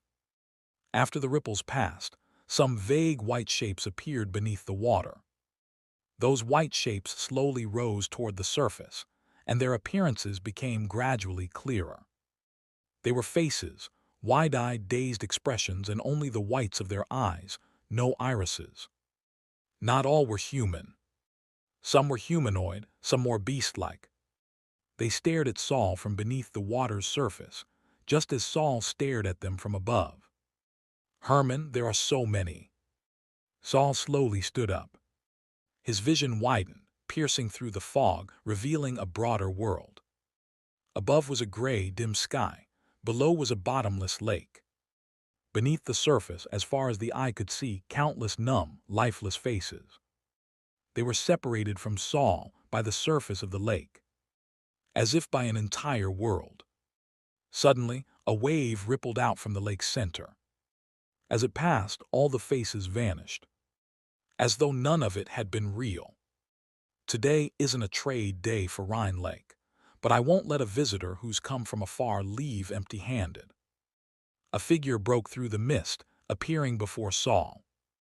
It was a middle-aged man with graying hair at the temples and a salt-and-pepper beard. He looked kindly, not like a wizard but more like a simple scholar. Hands clasped behind his back, he floated slowly on a giant pure white feather, radiating a steady magical aura. He was a first-rank wizard. "You must be Wizard Dodge," Saul gave a small bow. The man smiled and lifted the monocle pin to his collar to examine Saul, a little surprised. "A completely unfamiliar face. Your bones look quite fresh. Not even 18 yet, are you?" Though he looked friendly, the wizard completely ignored Saul's greeting and started asking questions of his own. He wasn't as easygoing as he appeared. Saul blinked and understood immediately but didn't take offense. "That's right. I'm Saul, just turned 16. I've come to pay you a visit and propose a trade." He took the man to be Wizard Dodge by default. "Everyone who comes here wants to trade with me," Dodge replied, not denying it. "I do enjoy trading, but most people don't bring anything valuable enough. In those cases, I can only regretfully offer them a small gift and politely ask them to leave." Saul smiled. "That's perfect. I also enjoy trading." He raised his right hand, palm upward. A moment later, a bulge under the skin slid from his sleeve to the center of his palm. Then his skin split open, and a translucent, irregular stone, trickling with threads of fresh blood, was squeezed out into his hand. Dodge's expression froze. Through his monocle, he stared intently at the transparent stone in Saul's palm. 3 whole breaths passed before he slowly spoke. "Veiled crystal essence." Saul nodded. He ignored the equally burning gaze from the old witch and the screaming in his ears from Penny. "Penny, no, no, Brother Saul, don't give that to him." Seeing Saul remain unmoved, the nightmare butterfly, which had been hiding in the pages of the diary since they entered the borderland, finally lost control.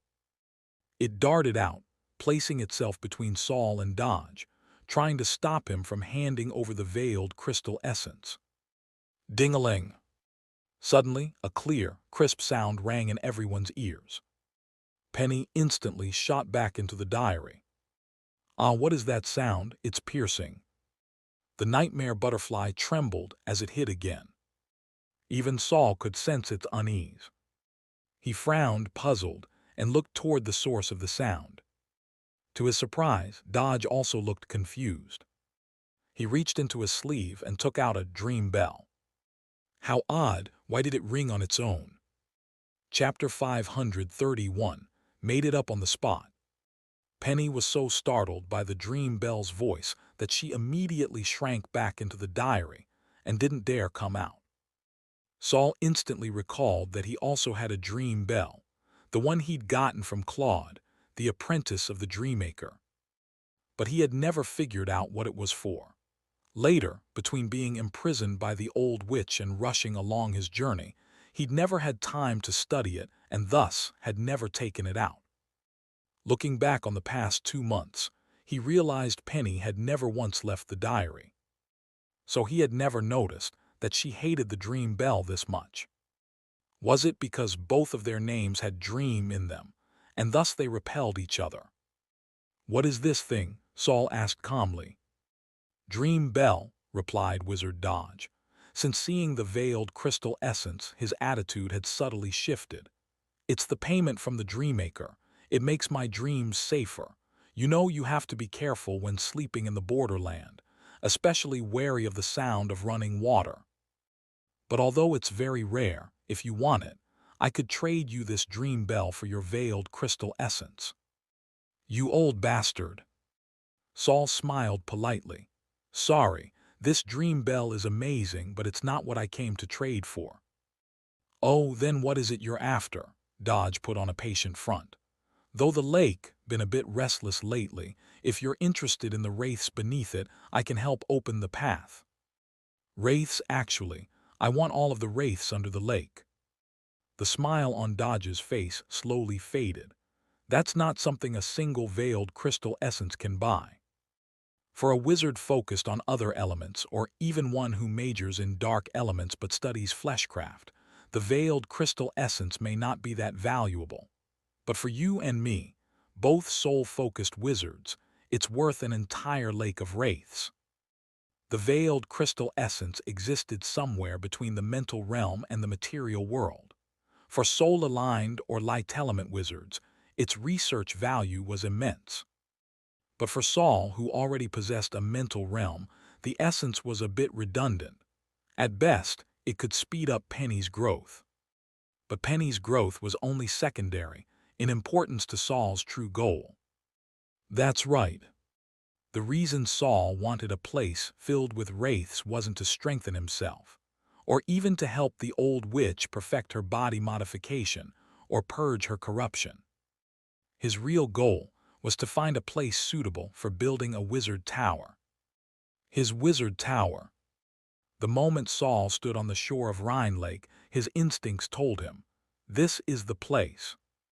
That was why he had led with the heavy bargaining chip, the veiled crystal essence.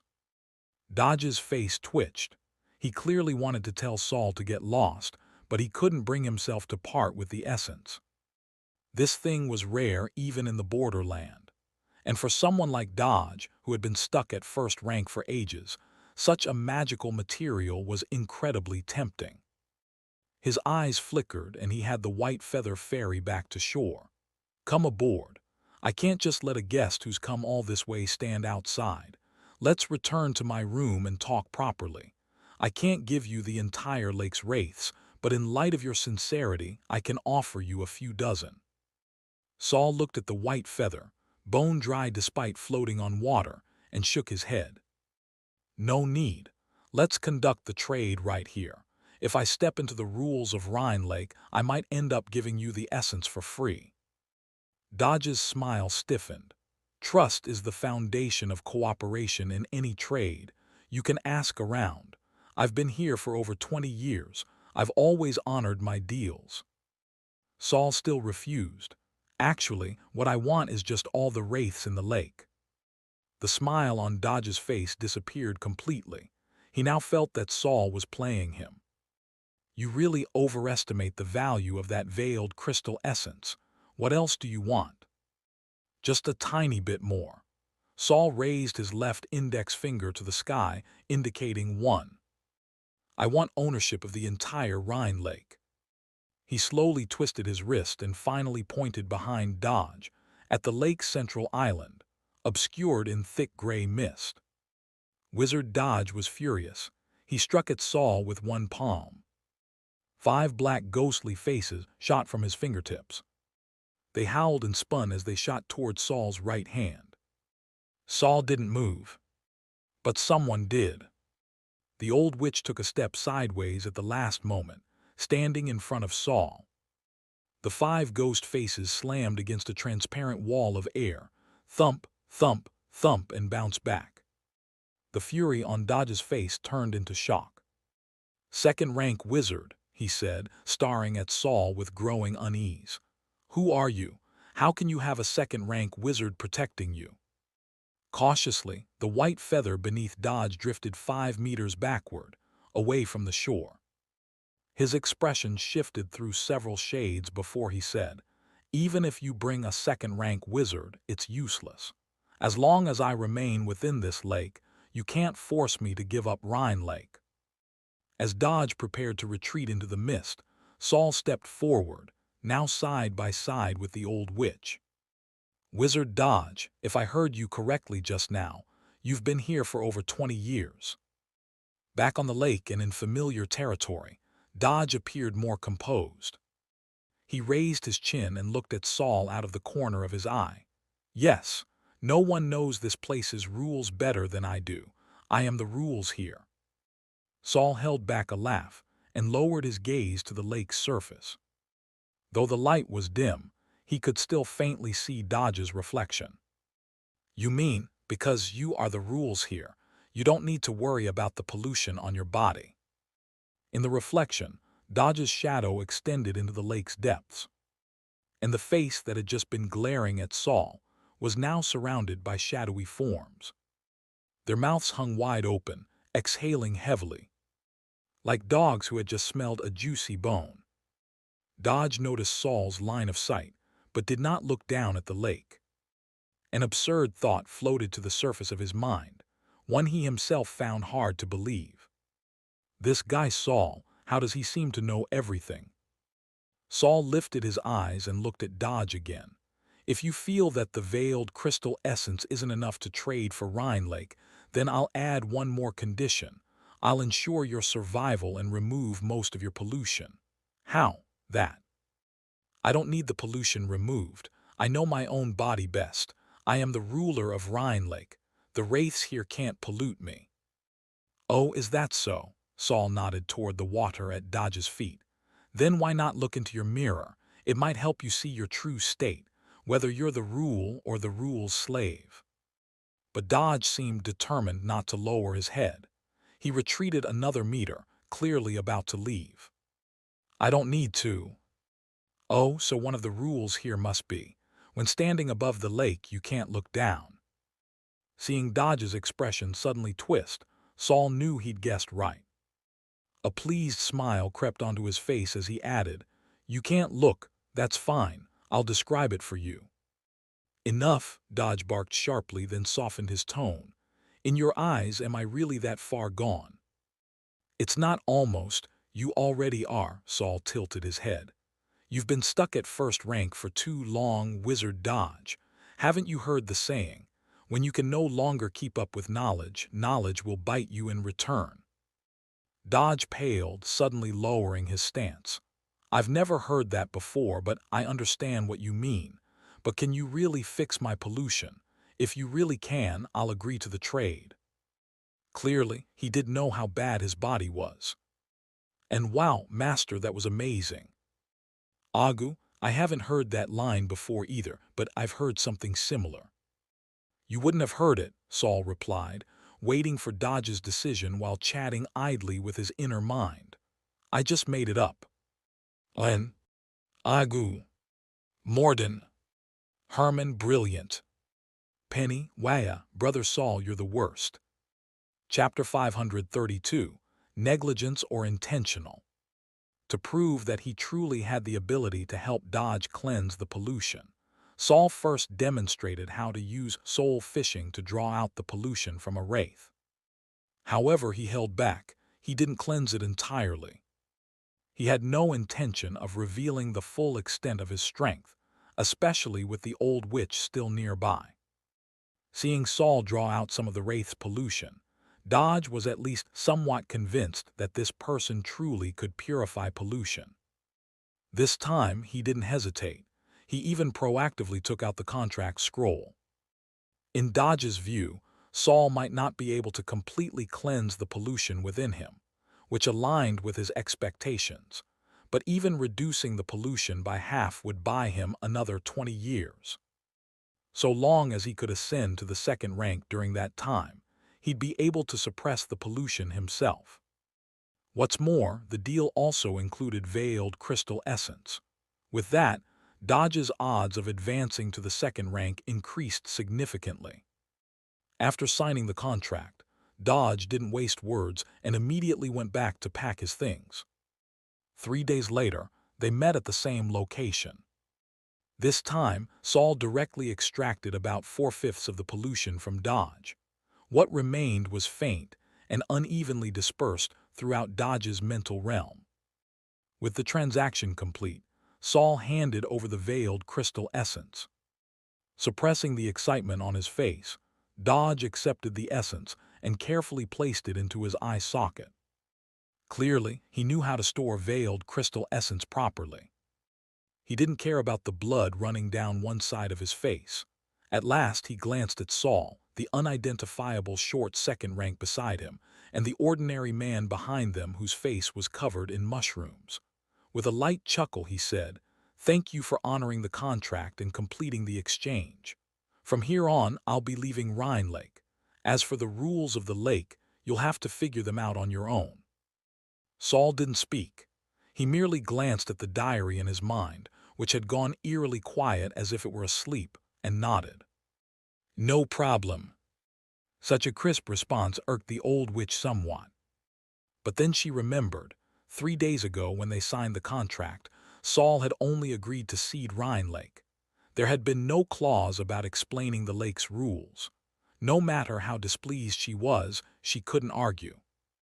Isn't this Saul supposed to be pretty smart? How did he not notice the loophole in the contract this time?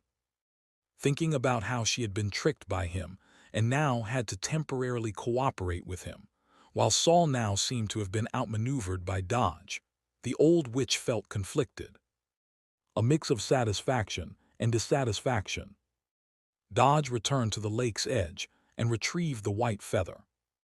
As soon as it left the lake's surface, the feather shrank down to the size of a regular quill.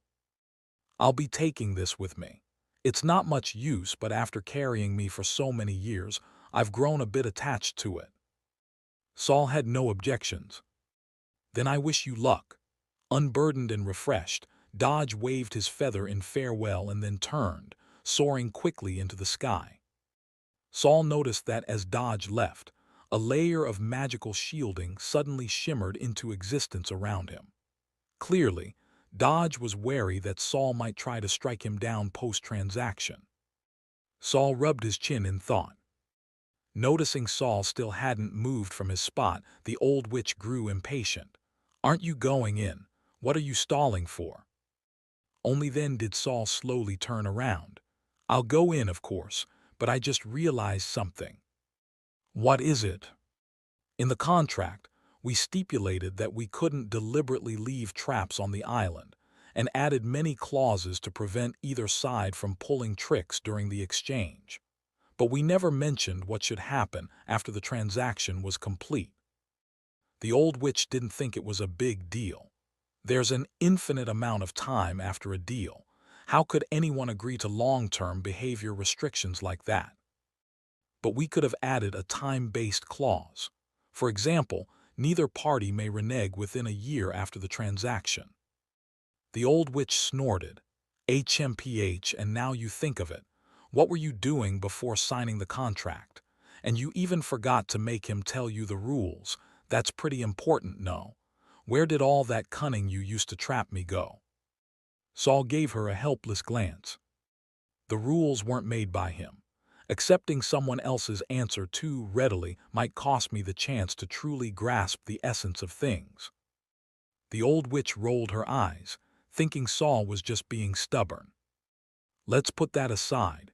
Did you notice that he cast a protective spell on himself when leaving? Saul asked. Seems like, just like you, he only realized after the contract was signed that there was no safeguard for the post-deal phase. Saul was still rubbing his chin, but I get the feeling he'd already thought of that there should have been a clause protecting both sides from being attacked after the deal. After all, he guarded Rhine Lake and turned it into a marketplace for Wraith trades. Someone like that, who often has to make contracts, forgetting the final protection, just doesn't sit right. Forget what? The old witch asked casually. She had a vague idea already but didn't feel like thinking it through. He deliberately left out that clause, so he could go back on the deal afterward. The old witch laughed and put her hands on her hips. Given her stature, that pose, if you ignored her face, she was actually quite cute. Then you don't need to worry. If he dares to break the deal, I'll make sure he never comes back. She was already getting the hang of her new job as bodyguard. Saul decided not to remind her of that, lest she become angry out of embarrassment. We should still go inside first. At the very least, before he comes back, we need a rough grasp of the rules here. The old witch immediately lifted off. What are we waiting for then? Saul sighed. Actually, I suspect that to enter the island, flying won't work. We need to ride a vessel and cross over the lake's surface. The old witch's eyes gleamed, and for once she didn't argue. Saul tapped his neck lightly, and a black vine flew out, swiftly weaving itself into a wooden raft. The raft floated steadily atop the water. Once Saul, the old witch, and Marsh boarded it, several tentacles extended from the four corners, paddling like oars. "This boat of yours is ugly," the old witch muttered. She kept her eyes fixed forward, still mindful of the rule Saul had just discovered. Saul tapped the raft with the tip of his shoe. It may lack the elegance of Dodge's feather, but it's fully automatic, no need to waste magic. Fully automatic. The old witch curled her lip. You always come up with the weirdest phrases. Don't mind the details, Saul said, gazing ahead. Little Algie was paddling fast.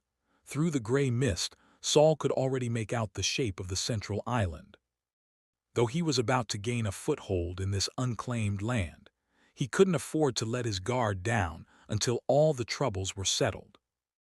Once we're on the island, I must establish the Wizard Tower as soon as possible.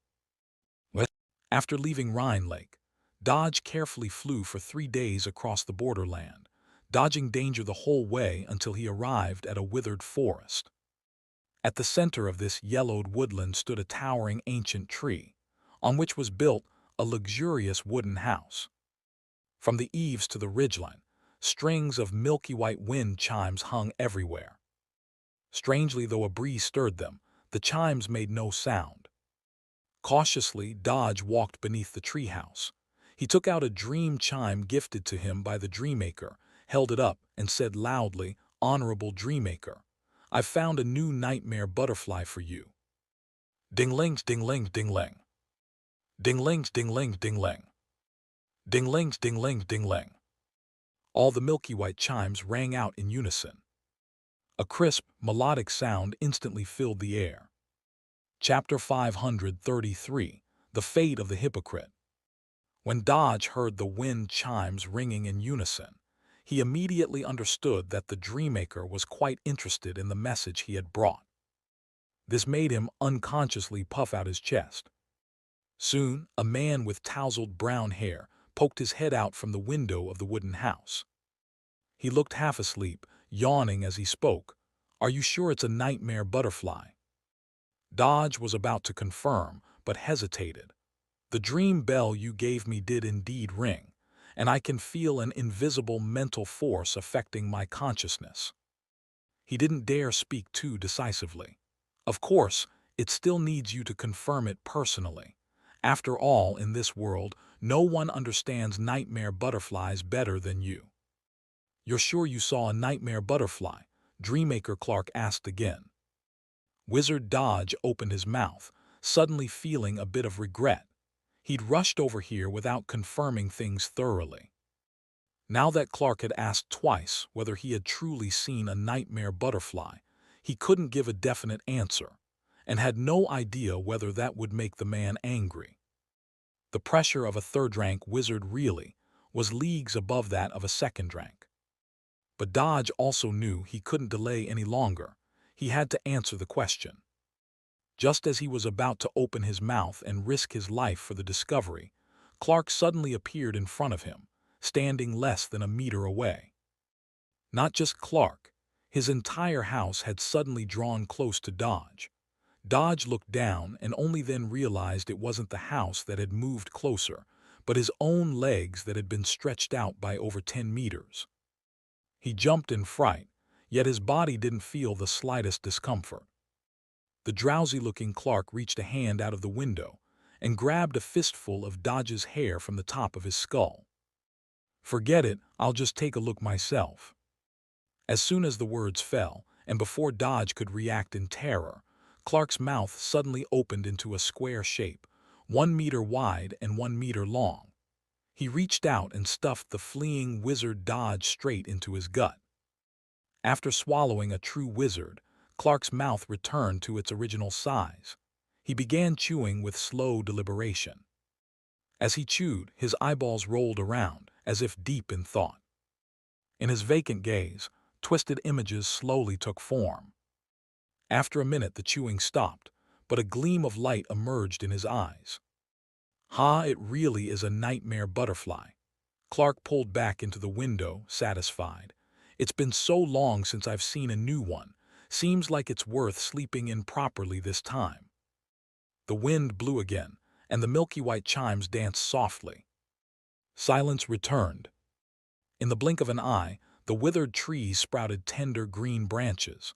Within a few heartbeats, they were crowned with thick foliage.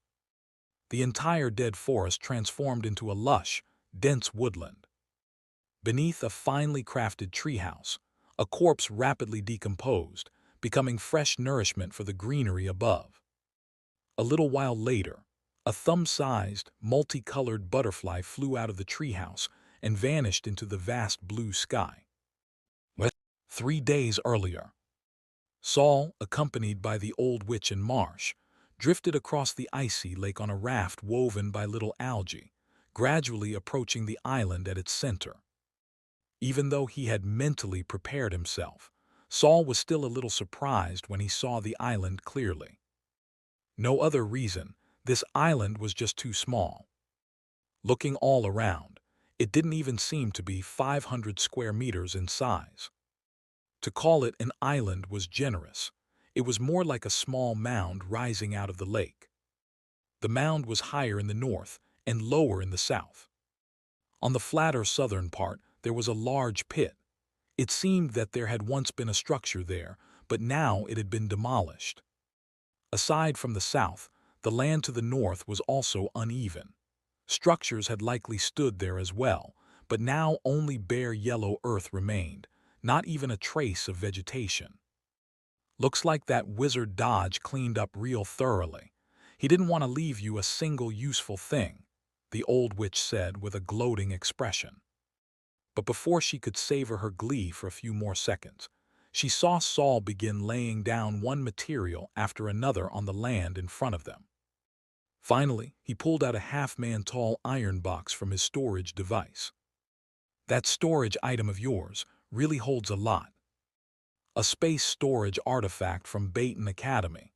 It hasn't been mass-produced yet, only a few people can purchase it." "Baton? Don't tell me it's that Baton I'm thinking of." Saul, using Mage Hand to lift the iron box while calculating the right orientation, casually replied, "The same Baton that left the borderland a century ago." "Aha, I thought so." The old witch laughed maliciously. Back then, their third-rank wizard Belves was beaten half to death by Dreammaker Clark. He had to give up the Forest of Rebirth and flee the borderland. She glanced at Saul's arm, where the magic had just flared up. Seems they're doing pretty well out there. News from the borderland tended to be scarce. Back in the day, Baton Academy had buried a large force of Kema Empire's wizard troops alive, and nearly founded their own empire in the western region of the Stat continent. If not for a third-rank wizard from another continent interfering, and Baton's own third rank dying prematurely, they might have succeeded in establishing a new Baton Empire in the West. Even so, Baton Academy was not to be underestimated, especially that inverted tree beneath the academy. It had definitely reached the power level of a third-rank wizard. No one knew what scheme they were brewing. But Saul, as a mere first-rank true wizard, had no intention of getting involved. The old witch, however, didn't seem to think much of Baton Academy. HMPH, nothing impressive. All they can do is tinker with petty tricks. Belves really had no pride as a senior wizard, got defeated and then ran off to some barren place to play at being a merchant. What a tone she had. Saul just shook his head and chuckled silently. Maybe she was being hunted by both the Firefly Lord and Wind Sprite precisely because of that mouth of hers. In any case, until their cooperation ended, Saul wasn't going to let her leave Lake Rhine. No need to accidentally invite another powerful enemy. The old witch scowled at Saul's smiling face, but before she could say anything, Saul suddenly strode off quickly with the iron box in his arms. He walked about 10 meters and stopped midway up the northern slope. Then the black tentacles that had just carried them across the lake emerged once more and began digging into the ground on the spot.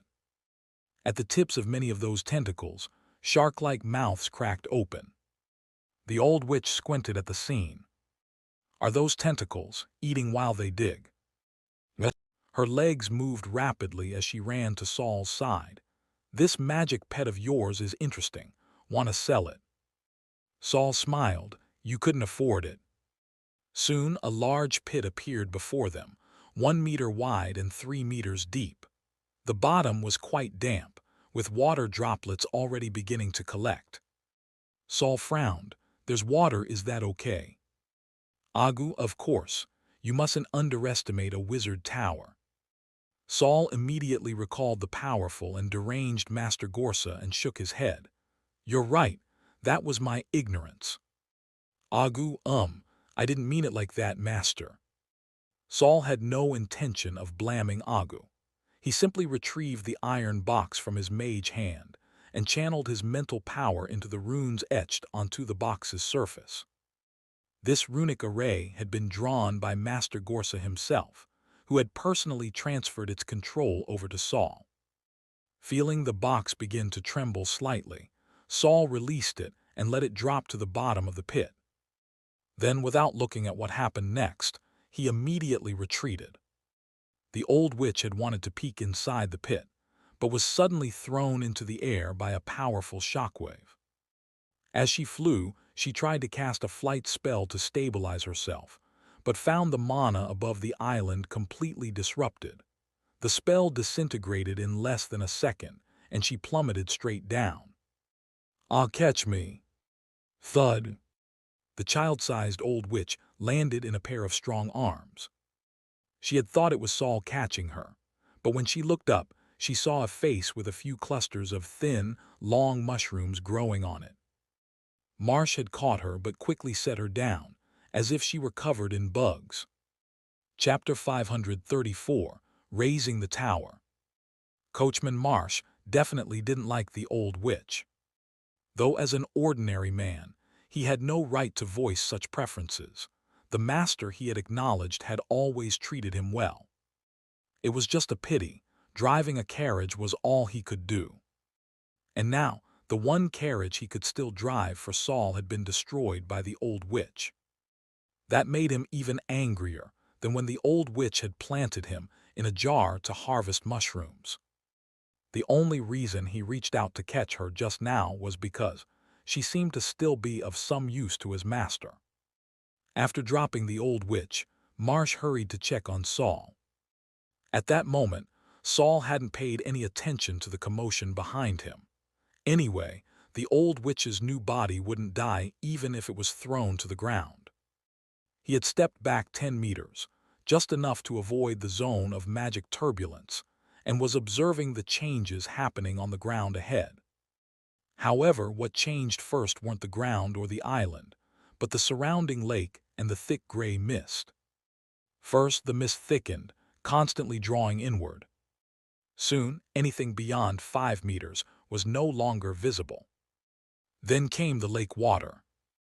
Although Saul could no longer see the lake hidden behind the dense fog, he could hear the bubbling sounds, gudu-gudu, like the entire Lake Rhine was being boiled. Next, the air grew even colder. Frosty white crystals formed on the hems of their clothes. Each breath they took became a white puff, quickly swallowed by the gray mist. Amidst the boiling of the lake, Saul faintly heard a rumbling sound, as if a train had just roared past his ear and was now rumbling off into the distance. When the magical fluctuations ahead gradually settled down, Saul took a step forward. As he closed the distance, the massive structure buried in the gray fog slowly emerged with increasing clarity. "What is that?" The old witch followed closely behind Saul. She was very short at the moment, and had to crane her neck nearly 90 degrees to glimpse the massive thing behind the fog. "Is that a wizard tower?" What appeared before them was a pure white wizard tower. To say it didn't resemble Gorsa's wizard tower would be an understatement. It was completely different. Gorsa's tower was grayish-white, dark and desolate in tone, standing aloof from the world. But the tower before them now was of an entirely different style. Even in the thick fog, it glowed with a white radiance, like warm mutton-fat jade. Even its walls were smooth, adorned with faint, indistinct stone patterns. Possibly due to a smaller foundation, the tower didn't occupy much ground. It took up about 2/3 of the 500-square-meter island at the center of the lake. It looked more like a bell tower, just one without a bell. Upon seeing this, the astonishment in the old witch's eyes deepened.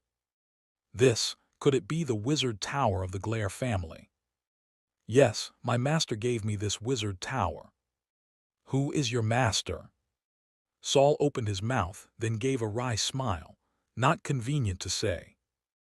Even though she didn't get an answer, the old witch looked at Saul with growing wariness. Several headache-inducing names flashed through her mind. For a moment, she even felt a strange sense of relief, that it was Saul who had tricked her, and not the other way around.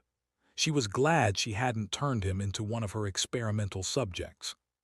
Because the Glare family was infamous across all continents for their madness. Looking at the young wizard before her, the old witch's eyes flickered, and the thought she'd hidden in her heart, solve the pollution and then solve Saul, was now completely abandoned. Though Saul didn't look at her, his sharp senses picked up on her gaze. "Looks like this last-minute ally might stay in the tower for a while. But I'll still need to keep things confidential." He thought to himself, "But if those 2/3-rank wizards really find us, I'll just hand her over." Setting the old witch aside for now, Saul asked internally, "Agu, why does my wizard tower look nothing like my mentor?"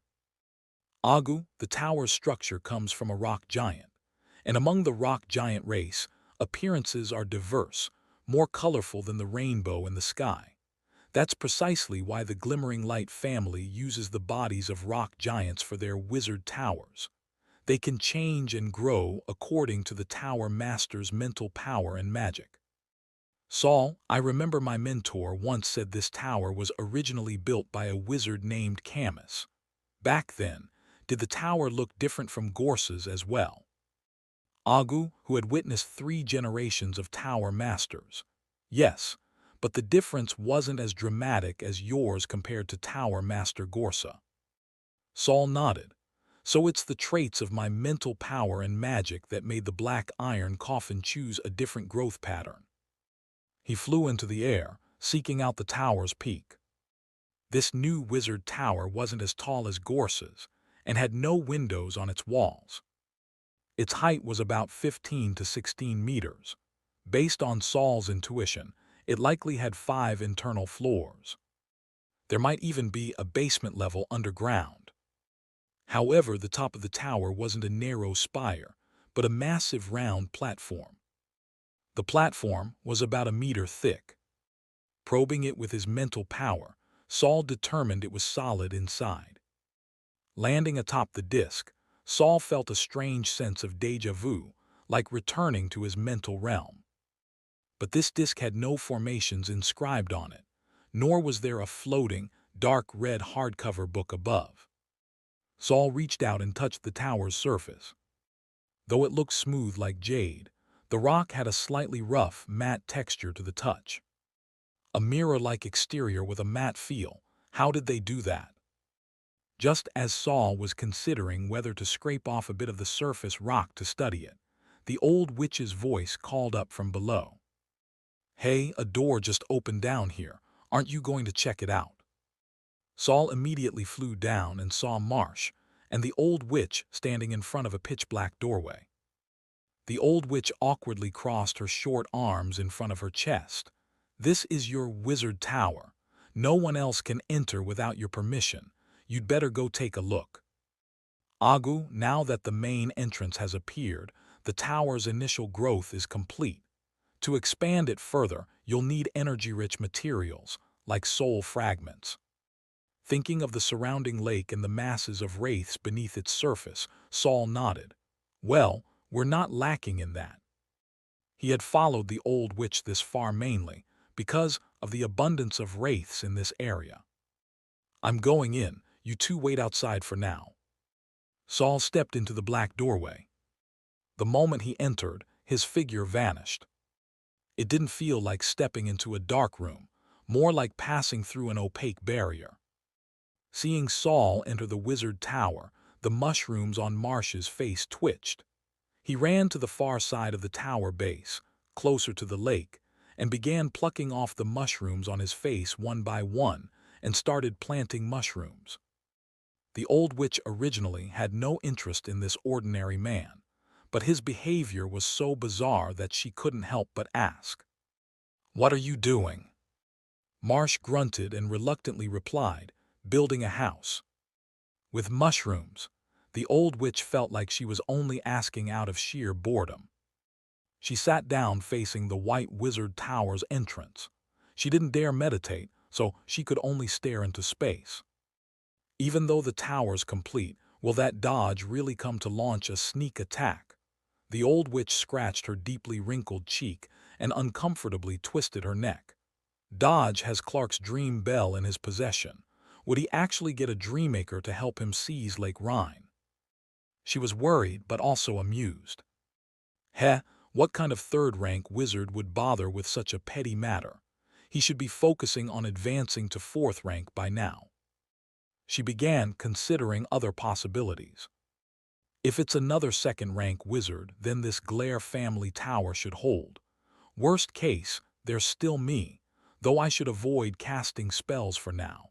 If it really gets bad, I'll just run first and come back after he wins. Chapter 535.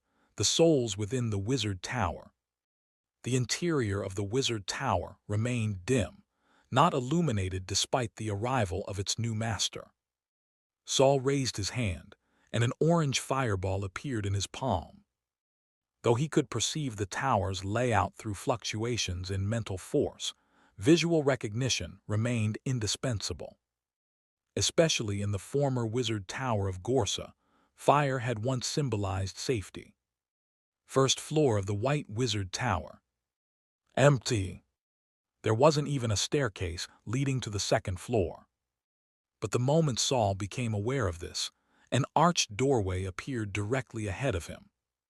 Beyond the arch, faintly illuminated by the fireball, were a few steps spiraling upward. Holding the fireball aloft, Saul approached the arch and found that the stairway extended both upward and downward. The ascending path was easily lit by the fireball, while the descending path was quickly swallowed by thick darkness just a few meters in. Light itself seemed unable to penetrate. Saul immediately thought of the dark corridor between the first and second floors of the previous wizard tower, the one that stripped away one's sense of space. Should I go to the bedroom first or the storeroom? Saul paused at the stairwell. He still didn't know where the black iron coffin, the source of the entire wizard tower, was located. Only by finding it could he truly take control of the tower.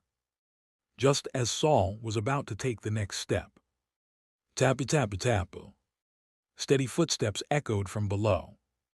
Saul turned his head and saw a sunken face emerging from the darkness. A gaunt face appeared first, followed by a long neck and a tall, lanky, and disproportionate body. When he first emerged, the man was nearly 2 meters tall, but as his eyes landed on Saul and continued to ascend, his height began to shrink bit by bit. The shrinking was bizarre. Saul could clearly see the man's arms and legs folding inward like machinery, accompanied by faint click-clack sounds. When the man reached the 5th step below Saul, his height had already shrunk to just slightly taller than Saul.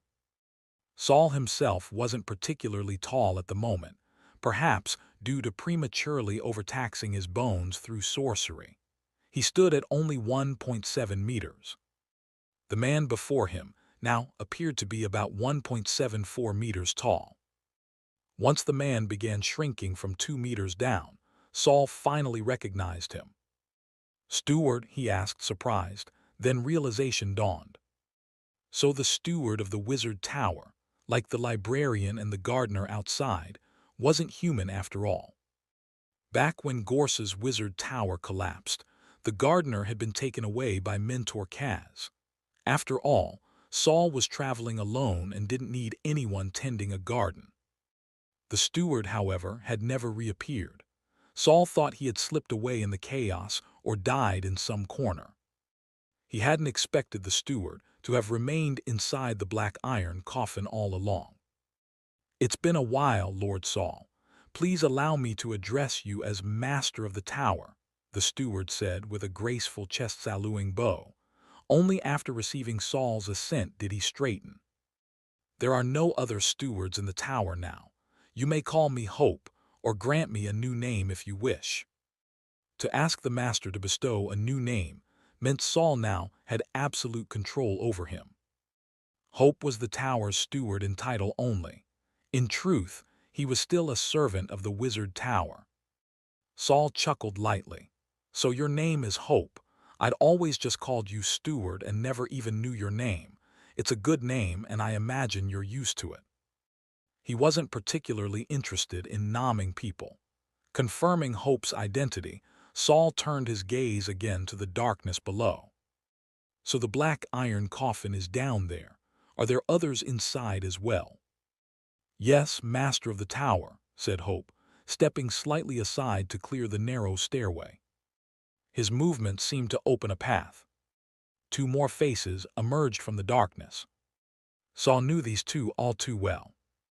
The middle-aged librarian and the elderly one. Master of the tower, the middle-aged man still cowered, not daring to meet Saul's gaze.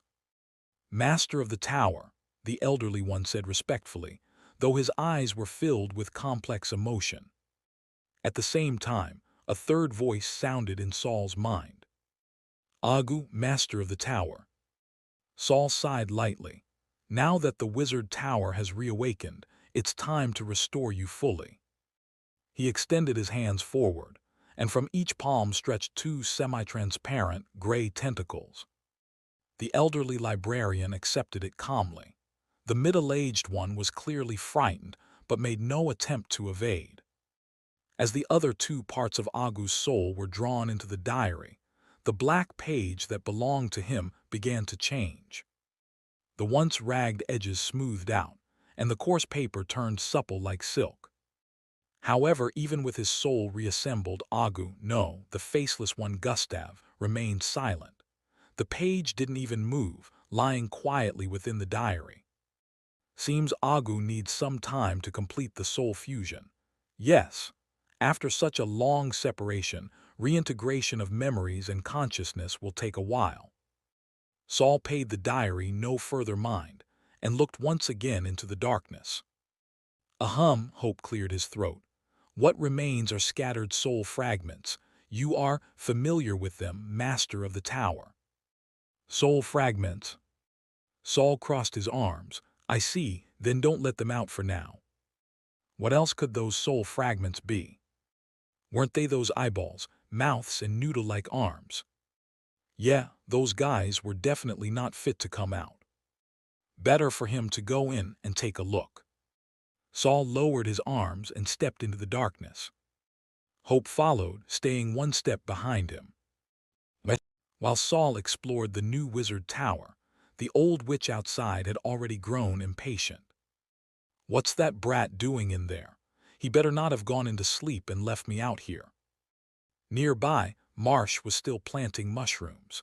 He was nearly down to plucking out the ones growing on his own body. Only the most exuberant one wobbling atop his head remained untouched. With nothing to do and nowhere to go, the old witch wanted to take a walk outside. But when she reached the lakeside, she found the vine raft that had once floated on the water had vanished. Saul said we had to take a boat to get to the island, but didn't say it was required to leave it. I can try, no reason to take his word on everything. What if he's wrong? Truth was, the old witch didn't completely trust Saul. She had considerable confidence in her own power, believing that even if she encountered a rule-based hazard, she'd find a way to circumvent it. Tell your master I'm heading out onto the lake to take a look. Not waiting for Marsh to respond, the old witch rose into the mist. Another hour passed, and the gray fog above the lake grew dim. Night was falling. Saul finally emerged from the wizard tower. Through the haze, he could vaguely make out Marsh, but there was no sign of the old witch's mental presence. He walked over to Marsh, who promptly rose and bowed. Where the old witch? My lord, she said she went out to have a look around. Upon hearing the old witch had left on her own, Saul wasn't too pleased. He walked to the lake's edge, but the fog was too thick. He couldn't see where she'd gone. Saul narrowed his eyes and activated the semi-immersive meditation technique. The world before him instantly became much clearer. Not far from the island, he saw a petite figure circling aimlessly in the sky. Looks like my earlier guess was right. 2 rules have already been confirmed. 1. Don't look directly into the lake. 2. Entering or leaving the island requires a boat. Watching the old witch flit about like a headless fly in the fog, Saul smirked. Little Algie, reassemble the raft and bring that nuisance back. No need to rush. Wait for her to call for help before you head out. Saul cast one last glance at the old witch, then turned and led Marsh back to the wizard tower. Chapter 536, The Purity Witch Tower. Rhine Lake wasn't considered particularly dangerous within the borderland. It might have several rules, but at the same time those rules weren't that perilous. Not even comparable to that small village where Claude resided. Even so, the old witch, despite being a second rank, couldn't break through the lake's most basic rule. To get on and off the island in the center of the lake, one had to take a boat. Though her talent and strength ensured she wouldn't die, getting lost in the mist for 2 hours was still plenty embarrassing. After being brought back by little Algie at nightfall, the old witch finally quieted down. She locked herself inside the 2nd floor of the tower, the room Saul had left for her, and showed no intention of coming out anytime soon. Saul had designated the 3rd floor as the laboratory, the 4th as his personal quarters, and the 5th as the storeroom.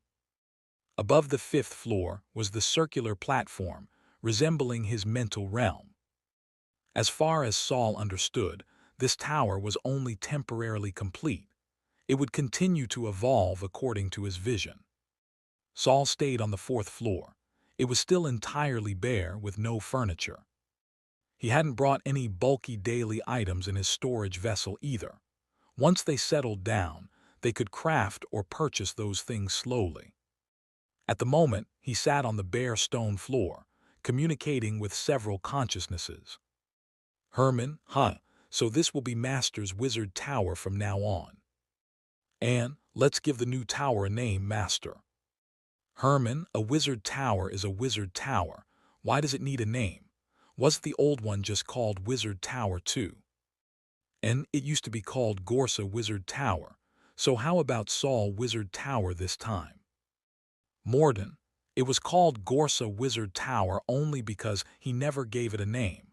Later, to distinguish it from other wizard organizations, we added his name in front. Penny got excited.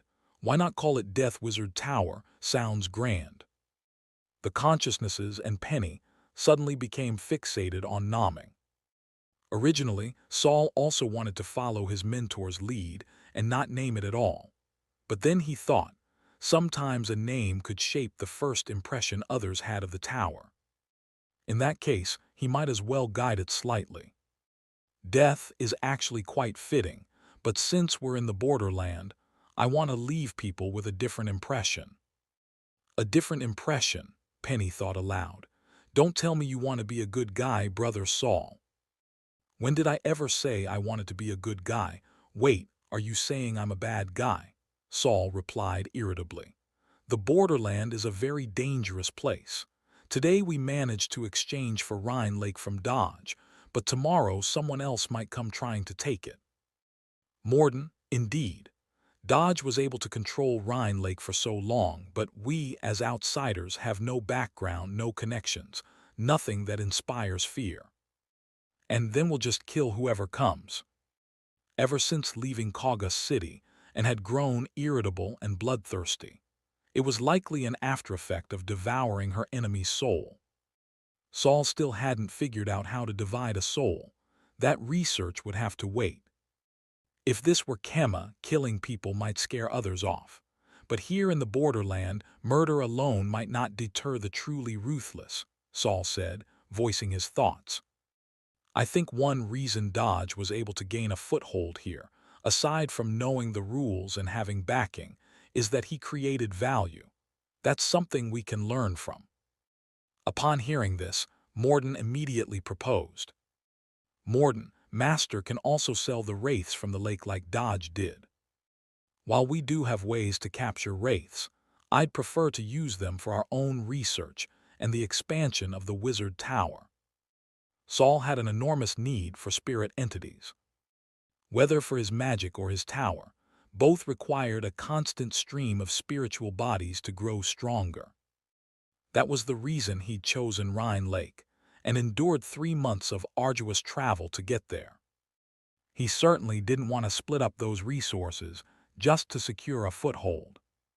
So I planned to give myself a new identity.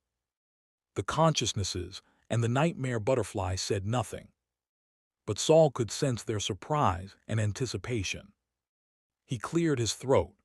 I intend to become a healer, specializing in the treatment of various types of pollution and afflictions, so I want to name the tower Purity Wizard Tower. Not catchy, not grand, not memorable. Death Wizard Tower is still better, Penny objected boldly, but no one echoed her. After a moment, Herman hesitantly reminded him. Herman, Master, last time you absorbed Claude's pollution, you were unconscious for 3 days, and the mental realm was invaded by that black tide. If you keep doing this, might it happen again? I know. That's why when I extracted the pollution from Dodge, I made a modification. Saul extended his right hand. His pinky began to shift, the first knuckle swelling until it ballooned into a round lump. This is the pollutant extracted from Dodge. Without flinching, he tore off the bulbous joint and sealed it inside a corked bottle.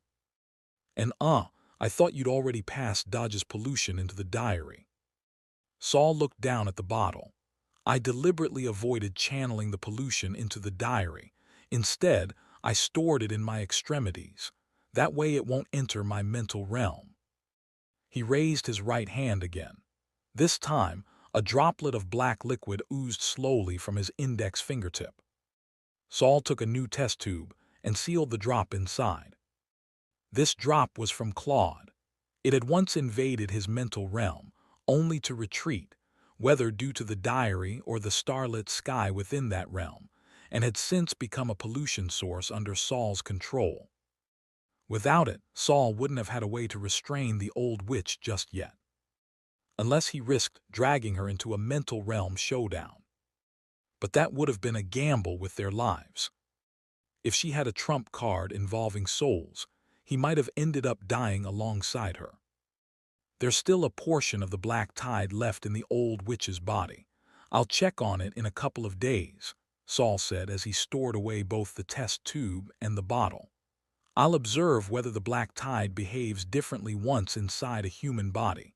Since I've chosen to pose as a healer, I should be well prepared. And, fine. If Master builds a reputation as someone who can purify pollution, plenty of people will come seeking your help in the future. Morden, but be careful. If your fame grows too much, someone might imprison you to exploit it. Saul nodded in agreement. Yes, so I have to control the exposure carefully. He'd already had the idea after helping Claude absorb pollution, but he hadn't had time to realize it until now. Now, with the old witch's second-rank power at his side, and the amplifying power of the Purity Wizard Tower, he felt the timing was finally right. The tower's name was settled. Whether it sounded cool or not, it was like a trademark. It had already declared its purpose. Now let's talk about this. He pulled out a milky white shell bell from his storage. Penny, can you come out now? I can, Master, but I don't really want to, Penny replied pitifully. After Dodge's dream bell had rung last time, she'd hidden herself back inside the diary in fear. It seemed that it hadn't been a coincidence. For even a nightmare butterfly to feel fear toward the dream bell, just what kind of secret did it conceal? Owning a dream bell lets you sleep peacefully.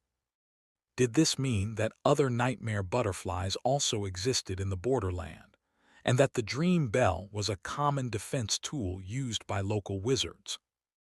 Chapter 537. Do you need me to examine your body? Saul wrapped his mental power around the dream bell, but it didn't show any changes. He closed his eyes, activated his meditation technique, and then slightly opened a slit. This time, he finally saw something different. Compared to the erosion diagram, the new meditation technique enhances my ability to observe non-spiritual entities. But I still haven't figured out whether the dream bell is observed through the monster's abilities or the abilities associated with the twisted light. Morden, judging from Penny's reaction, I'd lean toward the twisted light. Saul nodded.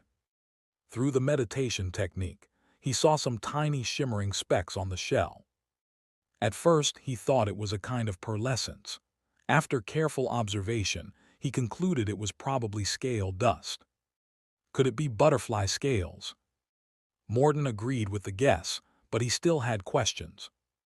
Morden, but Master, your nightmare butterfly doesn't produce scale dust. Penny finally popped up at this moment. Actually, I do. It's just that after entering the diary, my form underwent some changes. Penny sounded a bit shy. I think I became the diary's bookmark. Bookmark? It was indeed the case. Ever since Penny tried to peek into Saul's lost memories and was taken away and saved by the diary, her form had been fundamentally different from a regular nightmare butterfly. Penny, why are you afraid of this dream bell? I can't really explain, just seeing it irritates me, hearing it makes me anxious. Herman, do you even have a heart? Penny snapped, I do have a heart. Saul put the dream bell into the storage device. How about now? This time, Penny finally flew out from the diary. It's a bit better, but I still feel uneasy.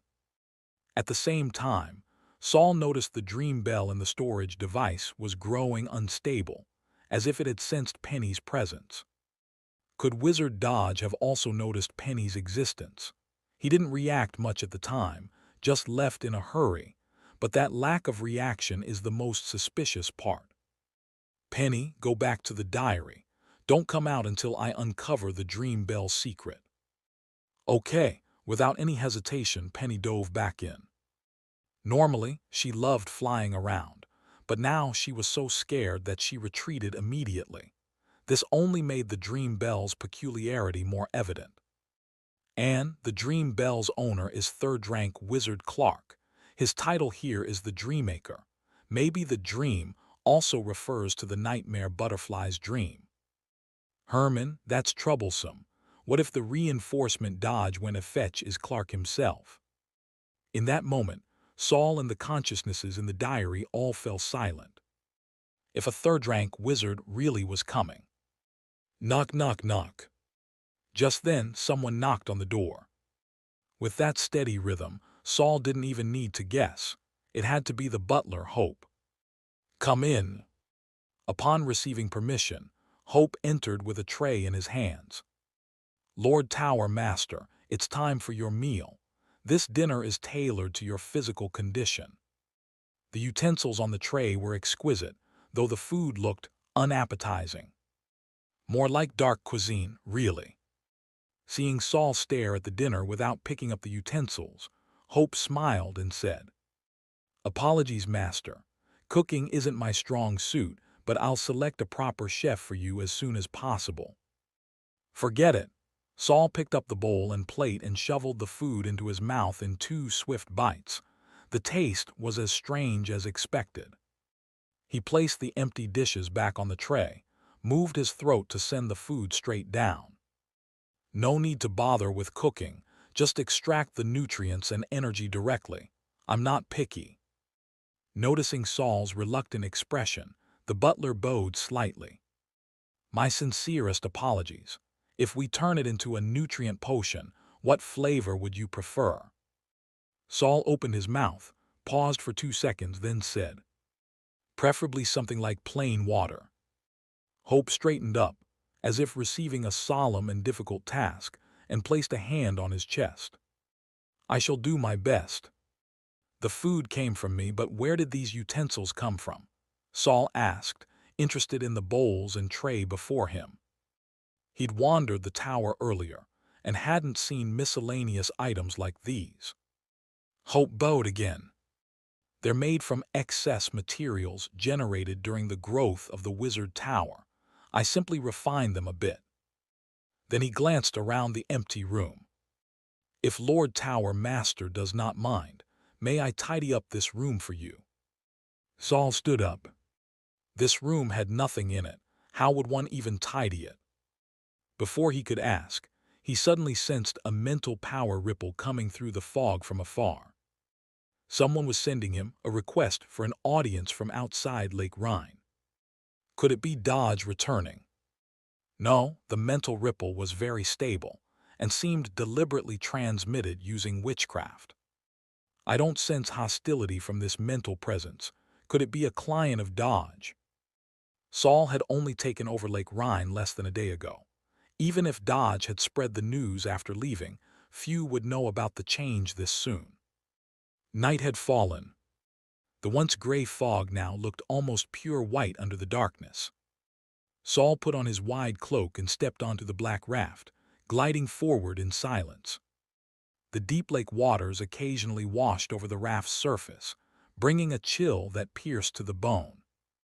The lakeshore gradually came into view. A short man, likely less than 1.2 meters tall, stood by the water. On his back was a massive bundle of luggage. The luggage was twice the man's height and 3 meters wide. It consisted of several parcels and wooden boxes, tightly bound together with ropes as thick as a forearm. The whole thing looked precariously close to falling apart. The man initially looked at the lake with a smile, but his expression changed the moment he saw someone other than Dodge approach. That change, however, lasted only a blink. The next second, he wore an enthusiastic grin once more. I don't know your name yet, but I have a feeling we're going to be good friends. The short man tightened the straps on his shoulders, causing the massive luggage to sway. I'm Saul. I just bought all of Lake Rhine from Wizard Dodge. If you're here to see him, I'm afraid you've made the trip for nothing. The short man gripped his shoulder straps tightly and beamed. "Whoever owns Lake Rhine, that's who I'm here for. Oh, I haven't introduced myself. My name is Jiaji Agu. I'm the most renowned traveling merchant in the borderland. I came to Lake Rhine to purchase a few complete soul bodies. I wonder if Lord Saul is willing to sell the wraiths in the lake, like Wizard Dodge did." Though Jiaji Agu posed the question, deep down he didn't think Saul would say no. Every wizard who claimed Lake Rhine did so for the wraiths within, and the materials they could be exchanged for. Otherwise, this isolated, resource-lacking place would never attract so many wizards. Yet Saul's reply left Jiaji Agu momentarily stunned. "Sorry, I'm afraid you really did come for nothing. I have no intention of selling the wraiths in Lake Rhine." Jiaji Agu's smile grew a bit forced. "Are you sure you won't sell? But if not, what would you do with them? Even if you're a dark element wizard, you can't use that many wraiths. The pollution buildup from such use isn't easy to manage." If Saul were a wizard nearing the end of his life, using vast numbers of wraiths to quickly boost mental and magical strength in a bid to delay death, that Jiaji Agu could at least understand. But Saul clearly had strong life force and didn't show obvious signs of pollution. A young wizard.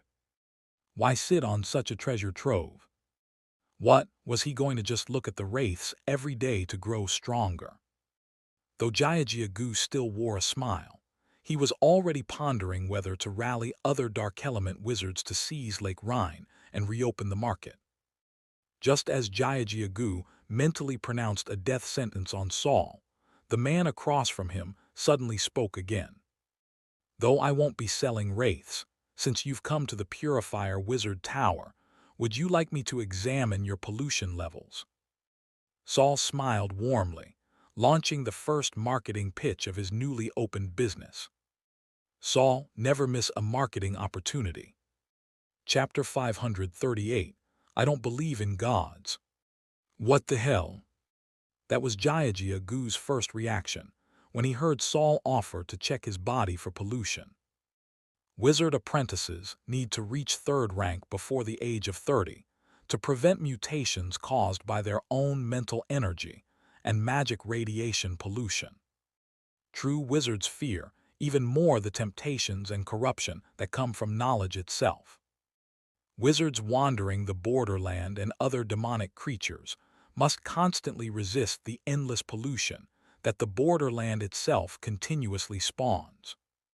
Every year, a large number of wizards and demonic beings die from the borderland's pollution. Yet, a small minority endure it, using the unique resources and rules of the borderland to strengthen themselves and successfully advance. This is the fundamental reason why outsiders keep flooding into the borderland. Dangerous but full of opportunity.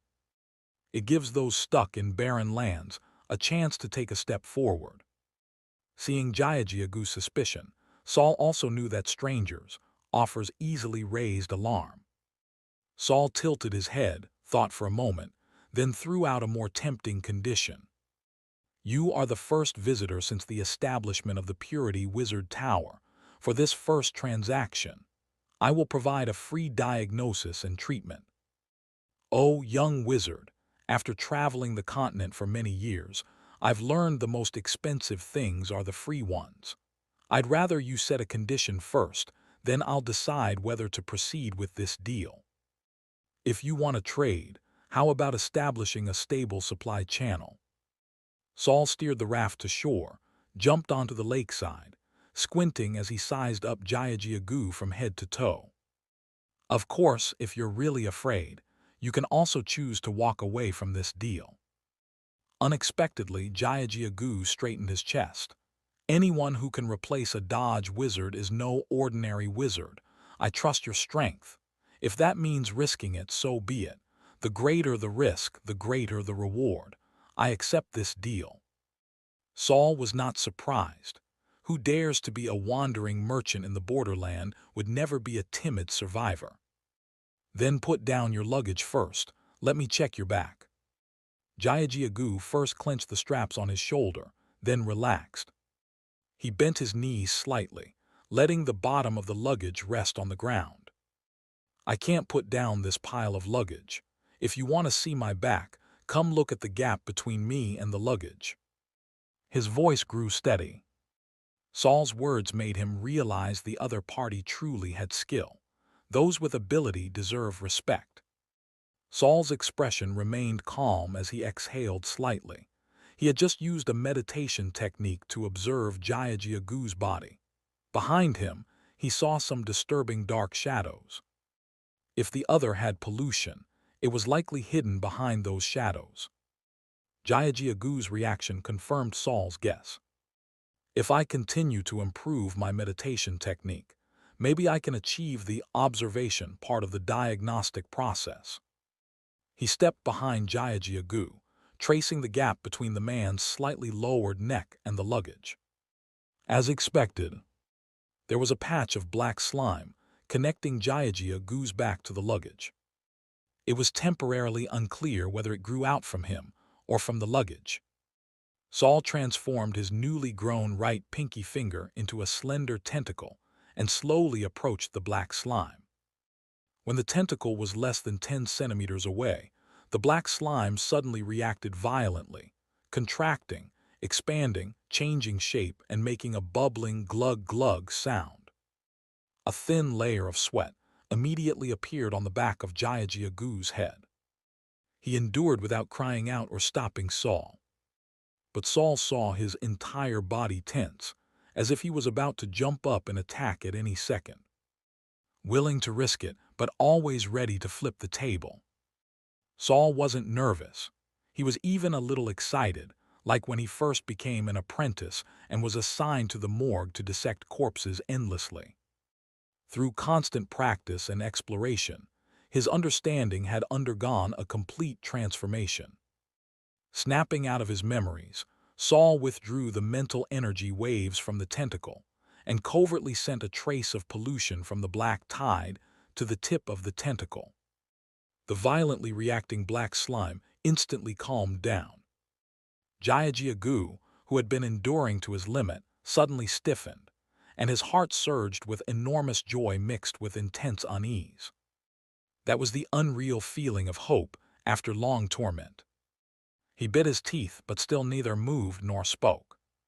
Saul ignored Jiaji Agu's mental turmoil, carefully guarding against counterattack. He slowly let the tentacle deepen its contact with the black slime and expand the contact surface as much as possible. The black slime did not resist. Instead, it affectionately wrapped around Saul's tentacle like a lover's lingering caress. But then the facade fell, and the deadly intent showed. The tentacle that had been entwined suddenly opened all its suckers. The suckers, sharp teeth and bifurcated tongues, sucked the pollution inside the black slime.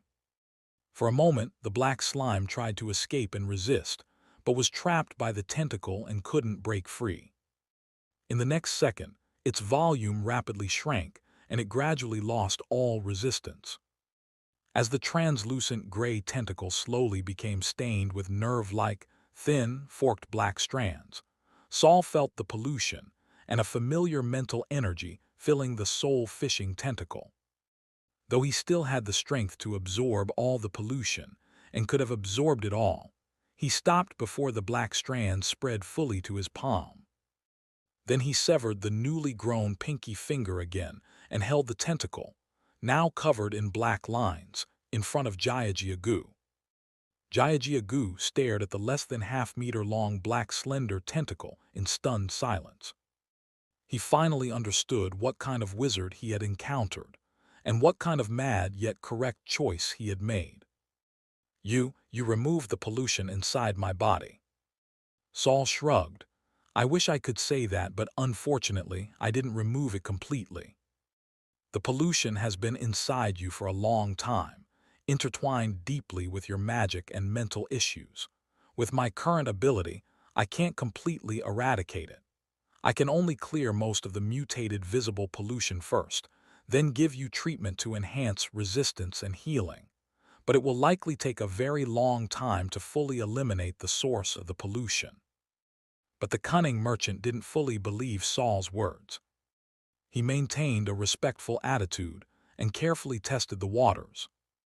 "If you think my payment isn't enough, I'm willing to offer all my goods and treasures for a chance at full health." Jiajiagu kept rubbing his hands, begging, "Please have mercy on a cave dweller who's suffered pollution pain for over 10 years. Cave dwellers are one of the common races on the Nefrit continent.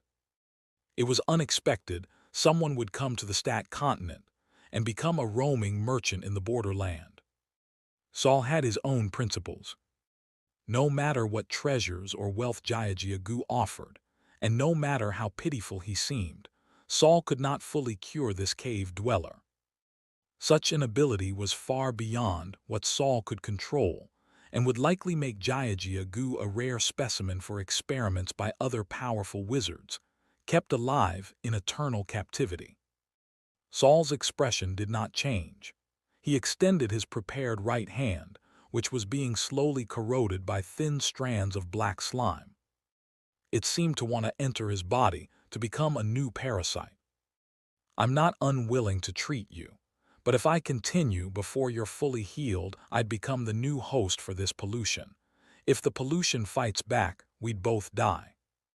Jiajiagu looked at Saul's palm, desperately searching for any flaw in those words, but he knew too well the power of the black slime. Finally, he smiled bitterly. "Also, if an outsider wizard could easily solve the pollution imposed by the borderland, you'd definitely become the new lord of the borderland, a god here." Cave dwellers had their own beliefs. They worshipped the Earth Mother God, believing she was the will of the world. Saul withdrew his hand and looked down, speaking calmly, "I won't become a god. I don't believe in gods." Chapter 539.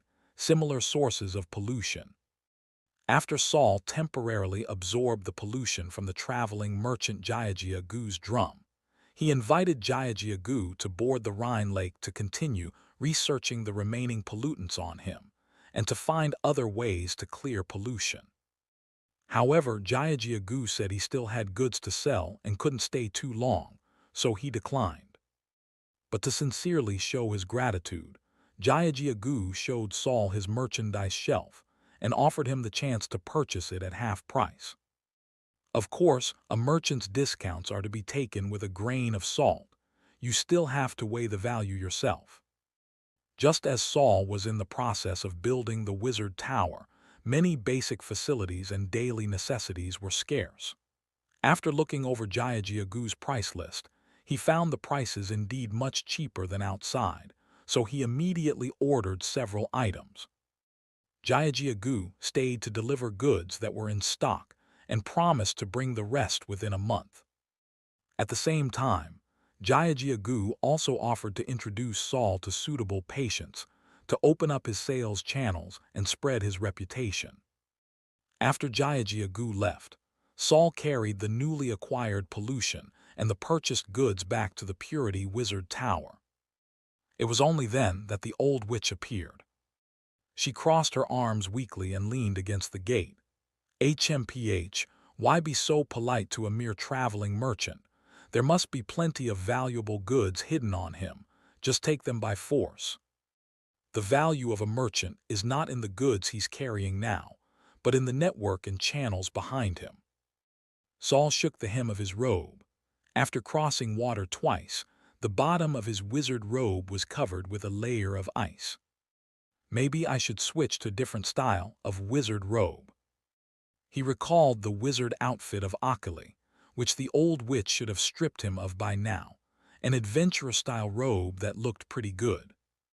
"Well, you've got the point. Next time you go out, remember to bring me along. I don't want you mysteriously dying in someone else's hands." The old witch snorted coldly and turned to leave. "Wait a moment," Saul suddenly spoke. The old witch stopped and impatiently looked back at him. "What now?" Saul stepped forward and cast a zero-rank minor spell. "You've grown 3 centimeters taller than yesterday. You barely grew 40 centimeters in the last 3 months, but in less than a day at Rhine Lake, you've grown 3 centimeters. Did you do something?" The old witch said impatiently, "You don't think everyone who comes to Rhine Lake will be as polite as that stupid tunnel worm, do you? Since I've decided to settle here long term, I naturally need to restore my strength quickly. Aren't you the one who hears the sound of flowing water whenever you meditate? Not anymore." "Of course I still do," the old witch shrugged. "Isn't that your problem to solve? But it doesn't stop me from regaining strength. Moreover, the perfect body continuously adapts to my power to complete the transformation." She glanced at the black tentacle Saul was holding. "And you're so kind-hearted to help others purify pollution. Looks like you came into Borderland to make sacrifices, huh?" Hearing the old witch's real meaning, Saul calmly put away the blackened tentacle in his hand. "When I absorbed the pollution inside you, I found your pollution wasn't just the one I threw in." The old witch rolled her eyes hard. Her eyes nearly popped out. "Actually, before I designed you, you already had at least 2 kinds of pollution on you.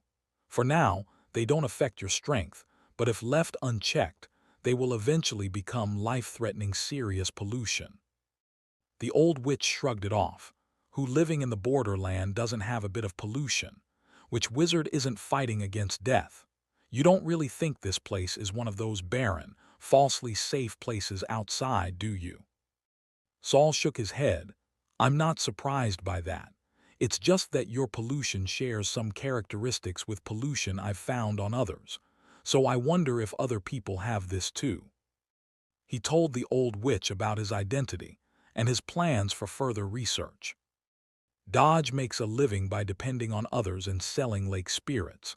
Since I don't want to find a faction or sell lake spirits, I have to find other methods.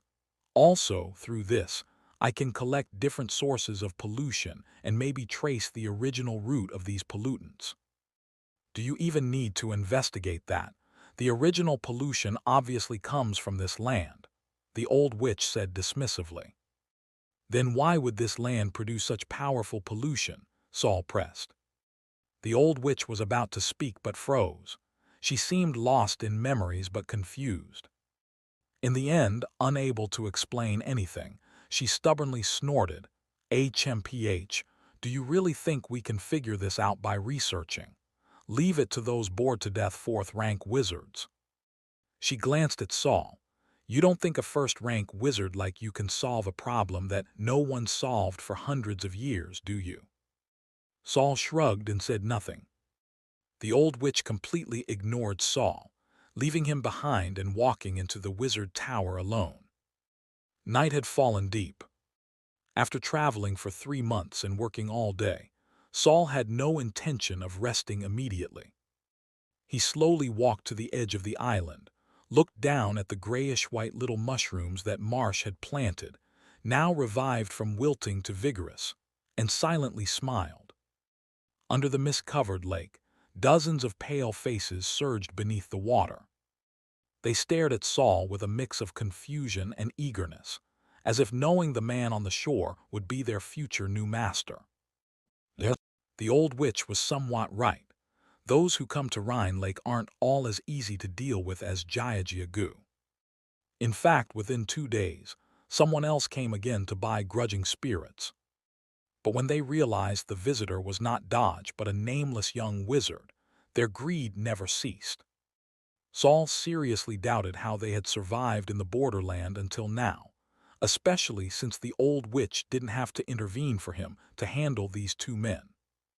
As Saul stared at the 2 corpses, pondering whether to throw them directly into Rhine Lake to cultivate a new generation of grudging spirits, or drag them back to the Wizard Tower's underground mortuary to collect human materials, a man flew in from the air, landing with a courteous smile on his face. He looked to be only in his 20s, handsome and distinguished. "Hello, Wizard Saul, or should I say Dr. Saul. I was introduced by the traveling merchant Jiajiagu and came to ask for your help." Saul immediately ordered little Algie to toss the 2 corpses into Rhine Lake. He thought maybe I should build a house here in the future to receive guests. Just to clarify, my abilities are limited. I might not be able to help you much. The man wore a neat suit, looking more like a noble youth than a wizard. But Saul noticed something odd about his clothes. The patterns on the hem seemed to constantly shift. Saul squinted slightly and observed the young man through his meditative perspective. What he saw made his heart skip a beat.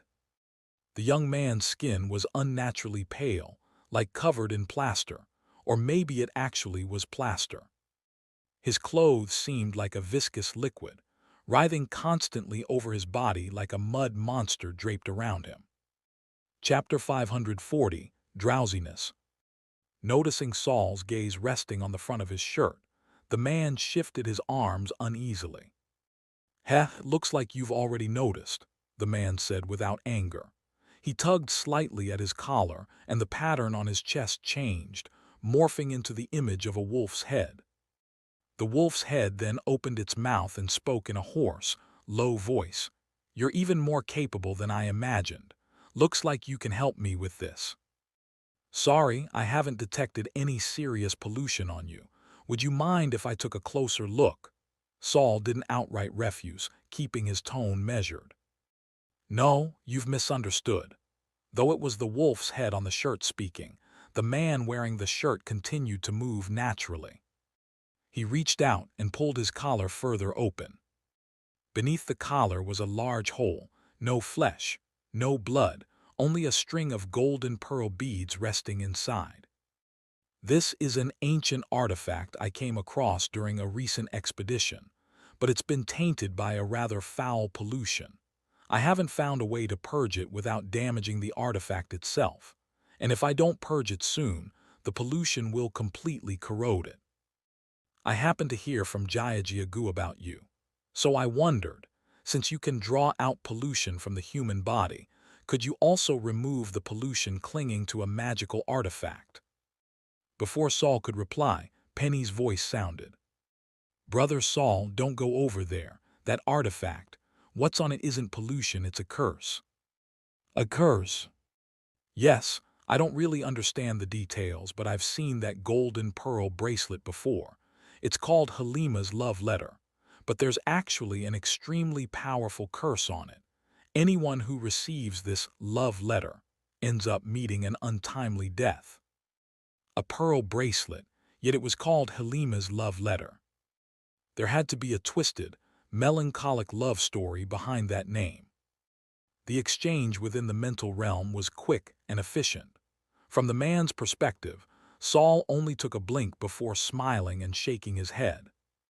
Pollution on magical artifacts isn't within my field of expertise. I'm a wizard who specializes in the dark element. For an artifact like this, you'd probably be better off seeking out someone with the corresponding element.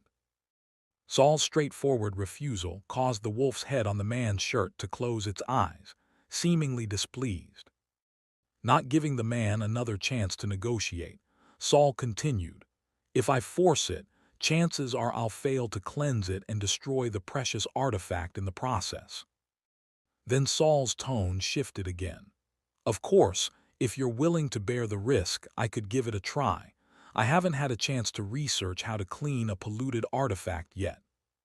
With that, Saul snapped his fingers, conjuring a simple operating table between the two of them. He gestured to the other wizard. If he was willing to accept the risks, he could place the bracelet on the table. But not everyone had Jiaji Agu's kind of gamble-it-all courage, especially when failure could mean losing everything. The man hesitated for quite a while, but in the end, he didn't dare take out the pearl bracelet. He buttoned his collar all the way up, covering the gaping hole in his throat, and gave Saul an apologetic shake of the head. You make a good point. Since you specialize in the dark element, you're more skilled with corpses and souls. I was out of line bringing this to you so abruptly. I'll look for another solution. As the wolf's head spoke its final words, the threads that composed it unraveled, returning to an elegant pattern on the shirt. The man wearing the shirt pressed both hands to his chest in a traditional wizard's salute toward Saul, then flew off into the sky, quickly disappearing behind a distant hillside. Saul simply watched him go, making no move to stop him. That artifact looked valuable, likely something passed down from ancient times. If you're going to stick to your principles and refuse to get involved, then I'll just take it from him myself. The old witch's voice came from the mist. Before long, she was stepping onto the lakeshore, riding her own little algae brand wooden raft. Seeing Saul turn to look at her, the old witch waved a hand dismissively. Relax. I waited until he was far enough away before coming out. If I snatch the treasure now, no one will suspect you. Saul hesitated briefly, then, just as the old witch was preparing to take off, he asked, "Old witch, have you ever heard of Halima's love letter?" The old witch's stubby leg, mid-step, trembled, nearly causing her to fall flat on her face. She widened her already round eyes at Saul, her jaw nearly dropping to her chest. "You're saying that bracelet is Halima's love letter, but the legends say Halima's love letter is a woven metal bracelet." She furrowed her brows tightly, drawing in her neck as she gave Saul a suspicious glare. "You're not just making that up to stop me, are you?" Saul smiled and raised a hand to gesture. "Be my guest." What? The wizard in the blue formal robe flew past a series of low hills before finally descending. He turned back to look in the direction of Rhine Lake, a calculating gleam in his eyes. "His strength is decent. He saw through my little test quickly, but his personality hard to read. Is he truly cautious, or just pretending to be cautious?" The clothes on his body began to shift, morphing from an elegant blue suit into a black half-armor. The chest piece bore a relief of a wolf's head, so lifelike it seemed ready to devour a man whole. He carefully adjusted the armor, preparing to take off again. But the moment he took his first step, his body lurched forward. Bang! He crashed to the ground, raising a faint puff of dust. The wolf-emblazoned chest armor swayed slightly, then, like its wearer, went still and silent. A moment later, a thumb-sized multicolored butterfly floated down from the sky. Everywhere it passed, silence followed. It was as if both sky and earth had fallen asleep. The butterfly fluttered down to the man's body, as if sensing something. It landed on him momentarily. Then it lifted off and continued eastward. And in its wake a breeze blew past. The man's body turned into white powder and scattered in the wind. Only the black half-armor remained, its glow dulled, no longer the magnificent artifact it once was. Inside the armor, the golden pearl bracelet still gave off a gentle, luminous glow, as if waiting for its next owner. The old witch, of course, had not gone after him. She was already used to Saul's way of speaking. Whenever he smiled mischievously and told her to do something, it always meant the opposite. Just as the two of them were paddling their little algae raft back to the island in the center of the lake, they were both struck by a wave of dizziness. Or rather, it was more like drowsiness. An overwhelming drowsiness, impossible to resist. The old witch collapsed to her knees, propping herself up with her hands. Terror flashed in her eyes, and she looked at Saul with a complex expression. But Saul, also struggling to resist the sleepiness, didn't notice her look. Soon the old witch's eyes closed. She surrendered to the irresistible wave of sleep and fell unconscious. Only then did Saul realize the old witch had succumbed even faster than he had. But he was still standing. He had to return to the wizard tower immediately. Yet under this immense fatigue, he couldn't even tell which foot was supposed to move next. The waters of Rhine Lake churned, and the fog twisted like clouds and mist. Someone outside was exerting overwhelming force, pressing down on the rules of Rhine Lake. Only a third-rank wizard could do such a thing. Third-rank drowsiness, it's the Dreammaker Clark. Saul forced his mental realm to tremble violently, sending shockwaves to stimulate his brain, just barely keeping himself conscious. His mental strength was formidable. If the Dreammaker Clark had only been second rank, Saul would have endured the drowsiness and even feigned weakness to set up a counterattack. But Clark was third rank. The moment Saul relaxed, he would fall into slumber like the old witch. And Saul refused to fight on someone else's turf. His outstretched hand finally touched the door of the wizard tower. The door swung open, and a hand reached out, catching Saul's teetering body.